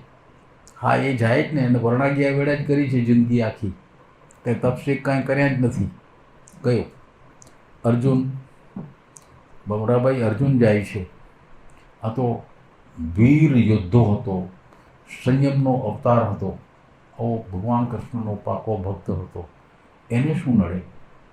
એને ભગવાનને રસ હકાયો, નોકરીએ રાખ્યા હતા, એ પાપ એને નડ્યું છે. તે તો ભગવાન કૃષ્ણે સામે માગેલું, તે ના ન કહેવાય? ભગવાન તમે નહીં એમ ના કહી શકાય? એ નડે. હશે એનો પોતાનો ભીમનો વારો આવ્યો. ભાઈ હું જાઉં છું, પગ ઓગળી ગયા, હજી બોલું છું એટલે જલ્દી જલ્દી મને કહી દો. તું ઉતાવળીઓ બહુ હતો, ગમે એને સાચું ખોટું કહી દેતો, સામેના માણસને ખોટું લાગે તોય. હા, બોલતો સાચું, પણ એ રીતે સાચું ના કહેવાય, કોઈને માથામાં વાગે. એટલે તું જાય છે. બધા ગયા. એક ધર્મરાજ વધ્યા. એને કશું બરફનું કાંઈ થતું નથી, કોઈ ડંખ લાગતા નથી. આવું ને આવું હેમખેમ શરીર લેતા આગળ વધે છે, બિલકુલ એકલા. કોઈ પશુ પક્ષી તો ગોળ્યા, પણ કોઈ જીવજંતુ પણ દેખાતું નથી, એવો અઘોર પ્રદેશ છે. એમાં ચાલ્યા જાય છે. સહેજ મન પાછું પડે છે, ચાલો આ મારા માર્ગનો કોઈ અંત નહીં ને, હું એકલો જ, મને કાંઈ થતું નથી. એમાં ચાલતે ચાલતે જમણા પગનો અંગૂઠો ઓગળી ગયો. હવે આનો મને જવાબ કોણ દેશે? એનો જવાબ દેનાર તો બીજો જોઈએ. ચાલ્યા એ ઓગળેલે અંગૂઠે આગળ ચાલતે ચાલતે ચાલતે ઘણું ચાલ્યા પછી એક કૂતરું દીઠું. કૂતરું જોઈને એને મનમાં નક્કી કર્યું કે જે કૂતરા માણસની વસ્તી સિવાય કૂતરા હોય નહીં. કૂતરાની પાછળ ચાલ્યા. આગળ કૂતરું, પાછળ યુધિષ્ઠિર મહારાજ. ચાલતે ચાલતે ચાલતે કોઈ જાણે વસ્તી આવતી હોય, કોઈ ગામ, જેમ ગીચ જંગલ પૂરું થાય અને ઓચિંતું જંગલ પૂરું થઈને વસ્તી આવે, એવો ઘાટ થયો. આપ દક્ષિણમાં ગયા હો તો વીરપ્પન ડાકુ હતો. જોયો તો નહીં, આપણે જોવો શું કામ પડે, પણ હતો. હે,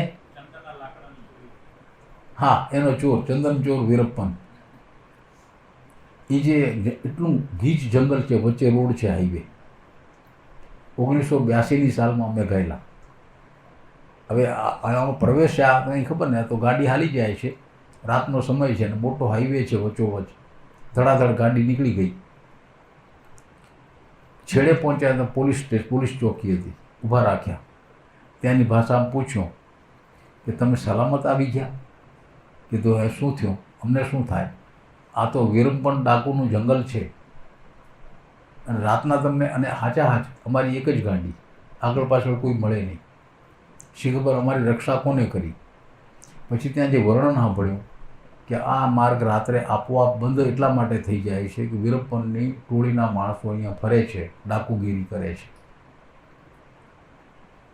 અને આખા રસ્તામાં વચ્ચે ક્યાંય નથી કોઈ હોટલ, નથી કોઈ વસ્તી, નથી કોઈ માણસ. એકલો અઘોર રસ્તો, કાળો ભમ, વચ્ચેથી દોડે છે. છેડે પહોંચે ત્યારે મણહાયું.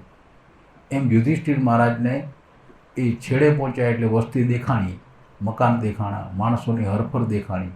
એને મનમાં આશાયશ થઈ, હવે વાંધો નથી, મને ન ઓળખે તો પણ માણસ તો છે ને. ગામની વચ્ચેની શેરીમાંથી ચાલ્યા.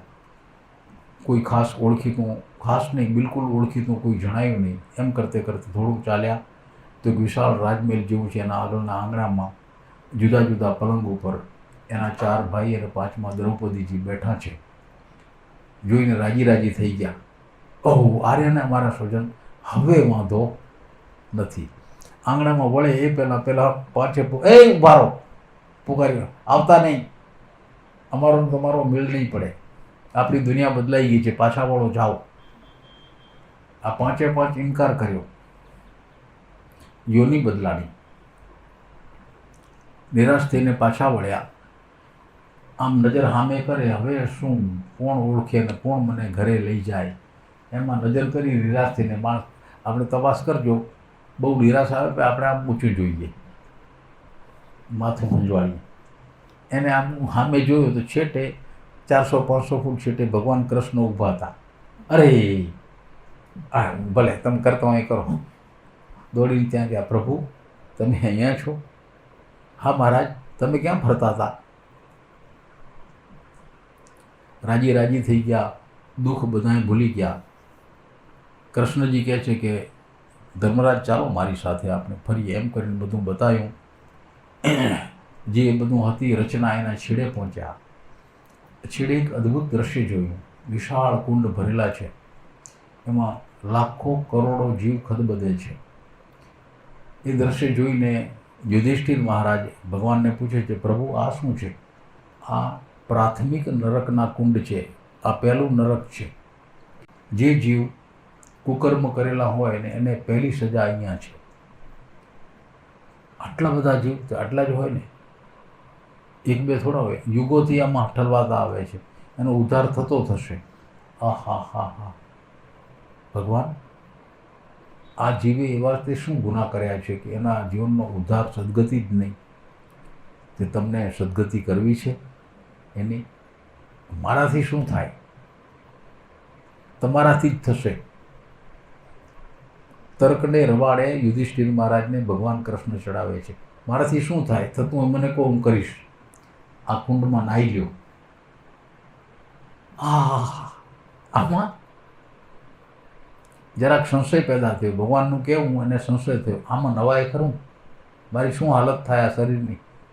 સહેજ સંશય. જ્ઞાની પુરુષ પણ સત્વગુણમાં રાચેલો હોય તો એને સંશય થાય, બિલકુલ સહજ વાત છે. આ ત્રણેય ગુણથી પર થઈ ગયા. આપણે કાલે વર્ણન વાંચતા હતા. એ કક્ષાએ હજી ભગવાન આ યુધિષ્ઠિર મહારાજ નથી. સંશય પેદા થયો, ના પાડી, પ્રભુ આમાં નવાય ખરું? થોડોક વાર્તાલાપ થયો, 5-7 મિનિટ નીકળી ગઈ. જરાક મૌન થયા. મૌનમાં એના મનમાં બીજો વિચાર આવ્યો. ભગવાને કહ્યું તો કહેનાર તો ભગવાન હતા. મને કેમ પહેલો વિચાર ના આવ્યો કે આદેશ આપનાર ભગવાન છે? મને શું વાંધો છે? મારે નાહી લેવું જોઈએ. એ મનમાં ઉથલો આવ્યો અને તરત પૂછ્યું, ભગવાન હું નાહી લઉં? ના, સમય ગયો. ના પ્રભુ, તમારો વચન ખાલી જાય. તો ધર્મરાજ જો બહુ મનમાં ભક્તિ ઉભરાતી હોય તો એક કામ કરો, જમણા પગનો અંગૂઠો ડૂબાડો, પછી જે થવાનું છે પોતે થશે. અંગૂઠો ડૂબાડ્યો, પાછા હટ્યા. એ અંગૂઠાના એ વ્યક્તિના તપના, બળના, ધર્મના પ્રતાપે કરી 9 કરોડ જીવ અસદગતિએ ગયેલા એની સદગતિ થઈ ગઈ. અને તોય વધ્યા. એ આપણે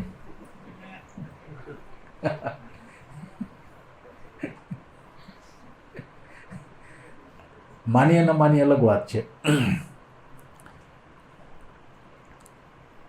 હું કહું છું કે માનો, પૈસા નહીં પડે. માનો, પૈસા નહીં પડે અને જરાય ખોટ નહીં જાય. કોઈ કથા વિજ્ઞાનના સિદ્ધાંત પ્રમાણે સાચી ઉતરે તો ખોટી હોતી નથી. જે અજાયબ કથા લાગે છે, જાદુગરી લાગે છે, એ પણ એ યુગના હિસાબે થયેલી છે, માટે સાચી છે. આજે નિયમો બદલાયા, સાધન સામગ્રી બદલાઈ, આપણી બુદ્ધિની રીતભાત બદલાઈ, ચિંતન વિચારની રીતભાત બદલાઈ, મેથડ ઓફ થિંકિંગ, તર્કશાસ્ત્ર આવ્યો, અનેક બીજી વિદ્યાઓ ઉભરી આવી. અને એ બધાના છાંયડે કે એના સથવારે આપણે જૂની ઘટનાઓને મૂલવવા જઈએ કે સીતાજીને અગ્નિ પ્રવેશ કરાવ્યો તો એ વાત સાચી? બિલકુલ ગપાટું. અરે એ યુગના નિયમ જુદા હતા, આજે જુદા છે. એક દાખલો જે મેં વાંચેલો એ આપને કહું છું, પણ જેને અનુભવ્યો એ સાચો પુરુષ હતો. ખેડા જિલ્લામાં ભાદરણ નામનું ગામ છે. ભાદરણ, ભાદરણ જ. ત્યાં એક સાધુ પુરુષનો આશ્રમ છે. એ સાધુ પુરુષ સ્વામી કૃષ્ણાનંદજીનો આશ્રમ. એ હયાત હતા ત્યારે એ ગામના વતની હતા. લોકોએ આશ્રમ થયો નહોતો અને પોતે જુવાન હતા. તો પોતાની તપસ્યાના હેતુએ કરીને એ પરિભ્રમણમાં ફરવા નીકળેલા. અને જ્યાં જાય તેનો હેતુ એક જ કે હું મારા અંતરાત્માને પકાવું એવી કોઈ જગ્યા મને મળે. ફરતા ફરતા ગિરનાર પહોંચ્યા. આપે ગયા હશો, ગિરનાર ગયેલા? પેલા 10,000 પગથિયાં ચડેલા, બધા ચડ્યા હશો. એમાં વચ્ચે અંબાજીનું મંદિર આવે છે અને પછી આગળ જવાય છે અને 7મી છેલ્લી દત્તાત્રેયની ટૂંક આમ ઊંચા નીચે ચડતા હાંડિયાને ઘોડે એમાં અંબાજીનું મંદિરે આ સ્વામી કૃષ્ણાનંદજી પહોંચ્યા. ત્યાં એક સાધુ પુરુષ મળ્યો. એની સાથે કંઈ જ્ઞાનનો વાર્તાલાપ થયો. તો સાધુએ એને કંઈક એવો રસ્તો બતાવ્યો કે આ જે પગથિયાં છે આગળ જવાના દત્તાત્રેયની ટૂંક સુધી, એને છોડી દે. એને બદલે આ મંદિરની બાજુમાં જે માર્ગ જાય છે જંગલમાં, ત્યાં જતો રહે. તને તું ઈચ્છે એ મળી જશે. તો આના ઉપર શ્રદ્ધા રાખી અને સ્વામી કૃષ્ણાનંદજી એ પગથિયાવાળો માર્ગ છોડી ડાબી બાજુ જંગલમાં પગદંડી જતી હતી એમાં સરકી ગયા. કેટલોક ચાલ્યા એને ખબર ન રહી. સાંજ પડી હશે એ પણ ખબર ન રહી. એક જગ્યા આવી જ્યાં બેસી શકાય, જરા મંદિર જેવું હતું. ત્યાં બેઠા સાથે ધ્યાન લાગી ગયું. કેટલો સમય વીત્યો એની ખબર ન રહી. આ સ્વામીજી પોતે એનું પુસ્તક છે પથિકના અનુભવો. પથિકના અનુભવો એના પોતાનું પુસ્તક લખેલું છે અનુભવોનું. એમાં એને ઘટના એનું વર્ણન કર્યું છે. સ્વામીજી લખે છે કે હું કેટલો બેઠો એની મને ખબર ન રહી.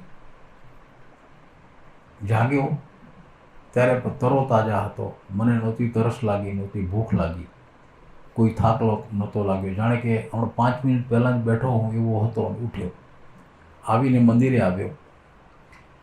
પેલા સ્વામીજી વાટ જોતા હતા. મને જોયો એટલે મને બોલાવ્યો. મને કે સ્વામીજી પધારો. આટલા બધા દિવસ શું કર્યું ત્યાં? તમને ખબર છે? તમે ચોથે દિવસે પાછા આવ્યા. સ્વામીજી કે હું ચોંકી ગયો. હમણાં 5 જ મિનિટ થઈ છે ને.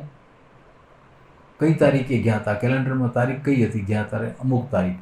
આજે કઈ તારીખ છે? અમુક. કેટલા દી થયા? 3. ઓહો. એક અગમ અનુભવ. એક સાધુ પુરુષ, સાક્ષાત, બહુ જૂની વાત નથી આ. એ સ્વામીજી હતા કૃષ્ણાનંદજી. એને એના જીવનનો આ એક અગમ અનુભવ નહોતો. એ ભલે શું ઘટના બની કે જાણે હું 5 મિનિટ પહેલાં જ બેઠો છું, હાજો નરવો છું, તરોતાજા છું. 5 મિનિટ પછી જાગ્યો, પાછો એ જ રસ્તે આવ્યો ને સ્વામીજી કે છે 3 દી બેઠા હતા. આ શું? એ ઘટનાને શી રીતે મૂલવવી? આપ ધ્યાનમાં હો છો ત્યારે કોઈ સમયની ખબર પડે છે? હવે જ્યારે સાચે સાચ આ અભ્યાસ કરતે કરતે, આ તપસ્યા કરતે કરતે સાચે સાચ ધ્યાન પ્રાપ્ત થાય તો એકવાર આપણા સ્વજનને કહીને ધ્યાનમાં બેસજો. એ કહું છું આટલા વાગે ધ્યાનમાં બેસું છું. આપને ખબર નહીં રહે.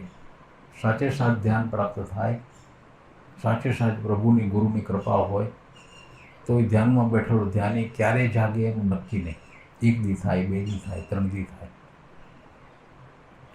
એને તો જાગેદાર એમ જ લાગે હમણાં 15 મિનિટ થઈ. આજના યુગમાં આ અનુભવ થઈ શકતો હોય તો એ જ અનુભવ જ્યાંથી ચાલ્યો આવે છે આપણી અખંડ પરંપરામાં તેથી નહીં હોય. એને ખોટો કેમ મનાય? તેથી અનુભવ હતો તો આજે ઉતરીને આપણા સુધી પહોંચ્યો છે. તેથી હોત જ નહીં તો. માટે એ ગપાટું નથી, માટે એ સાચી વાત છે. આવી ઘટના બની છે. હા, કદાચ કવિએ કોઈ રૂપાંતરણ સ્વેચ્છાજ કથા કહેવા માટે રસ પૂર્યો હોય, અલગ વાત છે. અને જ્યારે ગઢવી કથા કહેવા બે ને વાર્તા, ત્યારે આ જ કરે. મીઠું મરચું નાખે ને રસ નાખે ને ચટણી નાખે ને વાર્તા એવી રસપ્રદ બનાવે. પણ એ કાઢી નાખો તો સત્ય ઘટના તો હોય જ છે. કશુંક હોય જ છે દરેકમાં. એ સત્ય ઘટના કહેનારા પુરુષો આજે હયાત નથી. ભગવાન વ્યાસ, જેને આ બધી કથાઓ લખી છે. હવે એને જૂઠું બોલવાનું, જો એ જૂઠા હોત તો આપેલું તો એ ટકે જ નહીં. અસત્ય ટકે નહીં. આ ટક્યો. હજી ચાલ્યો આવે છે અને મોટા ભાગના માણસો પ્રેમપૂર્વક સાંભળે અને તરત હૃદયમાં કશીક શ્રદ્ધાની ગુદગુદી થાય છે. આવું છે. એનો પુરાવો છે કે આ ભલે રૂપાંતરણ ગમે તે છે, ગમે એટલા સમય પહેલાં બની, પણ સાચી વાતો છે એ નક્કી. એના આપણે વારસદાર છીએ. આપણે એના વારસદાર. એ અમોઘ વારસો. આટલું બધું સાહિત્ય જે ઝીણું ઋષિમુનિઓ લખ્યું છે, એક ઘટનાની સુંદર ચર્ચા કરી છે. કોઈ પણ ઉપનિષદ જુઓ, એમાં જે જ્ઞાન લખ્યું છે એનો એક શબ્દ નહીં, કાનો માત્ર પણ ખોટો નથી. કાનો માત્ર એ ખોટો નહીં.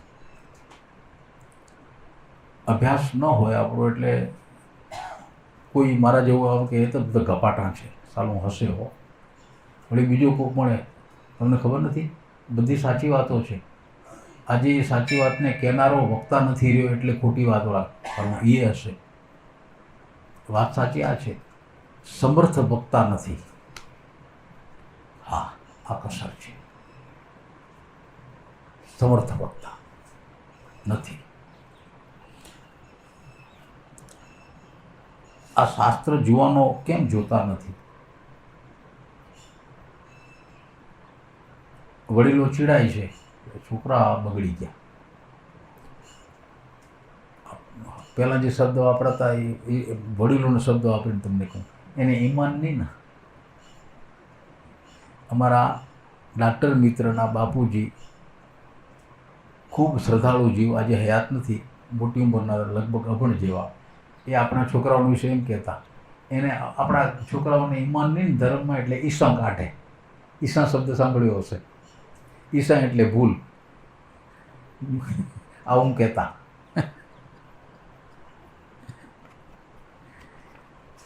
કોઈ પુરુષને ખોટું લખવાનું શું કારણ? સાચે સાચો જ્ઞાની પુરુષ કદી જૂઠો હોય જ નહીં, શક્ય જ નથી. જાગે છે એ જ સત્ય છે, અને જાગે છે એ બોલે છે એ સત્ય છે. જાગે છે એ બોલીને જે કર્મ કરે છે એ ત્રણેય સત્ય છે, અને એ અખંડ ઊભા રહે છે, એને કોઈ મિટાવી શકતું નથી. અને એવા પુરુષોએ આ વચન લખ્યા છે. આ વચન એના છે.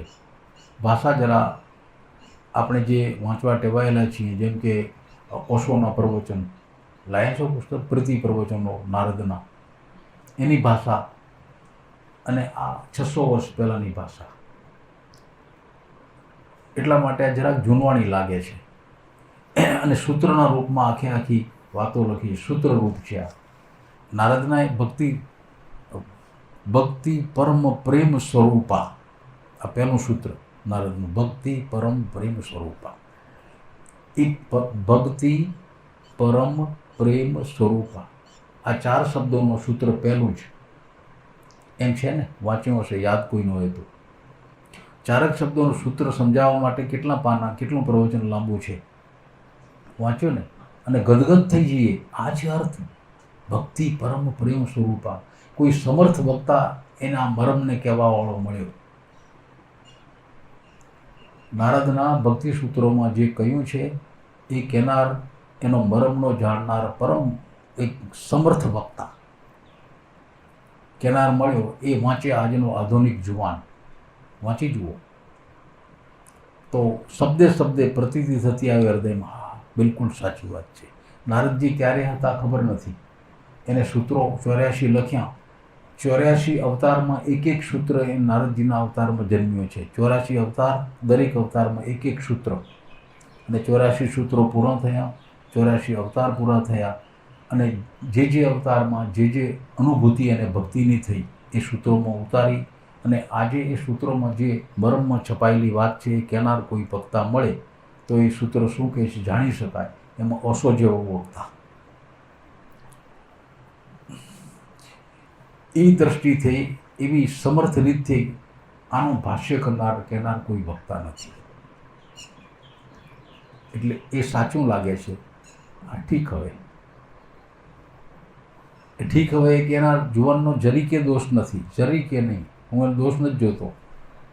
નારદના ભક્તિ સૂત્રોમાં ઓશોના પ્રવચનો વાંચ્યા પછી જે સત્ય જડે છે એવું જ સત્ય આમાં છે, કહેનાર વક્તા નથી.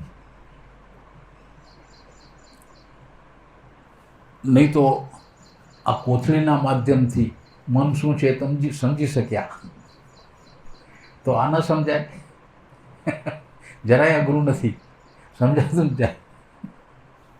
આ કોથળી, આ ચોપડીઓ રાખવા લઈ આવ્યા હતા કે આ વરસાદ પડે છે, વાછટ બાછટ આવે, ભેજવાળી હવા છે, આ કાગળ બગડી જાય તો આમાં રાખી મૂકીએ, પછી જોઈશે ત્યારે ખોલશું. કેટલા હાટું જો આ કોથળી કાલે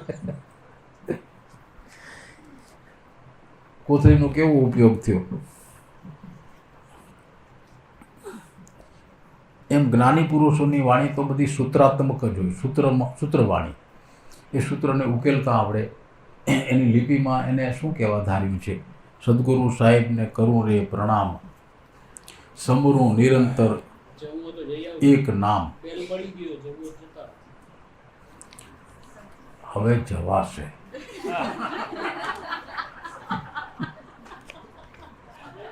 આ ડોહાને જરા સ્ક્રૂ ઢીલો થયો છે.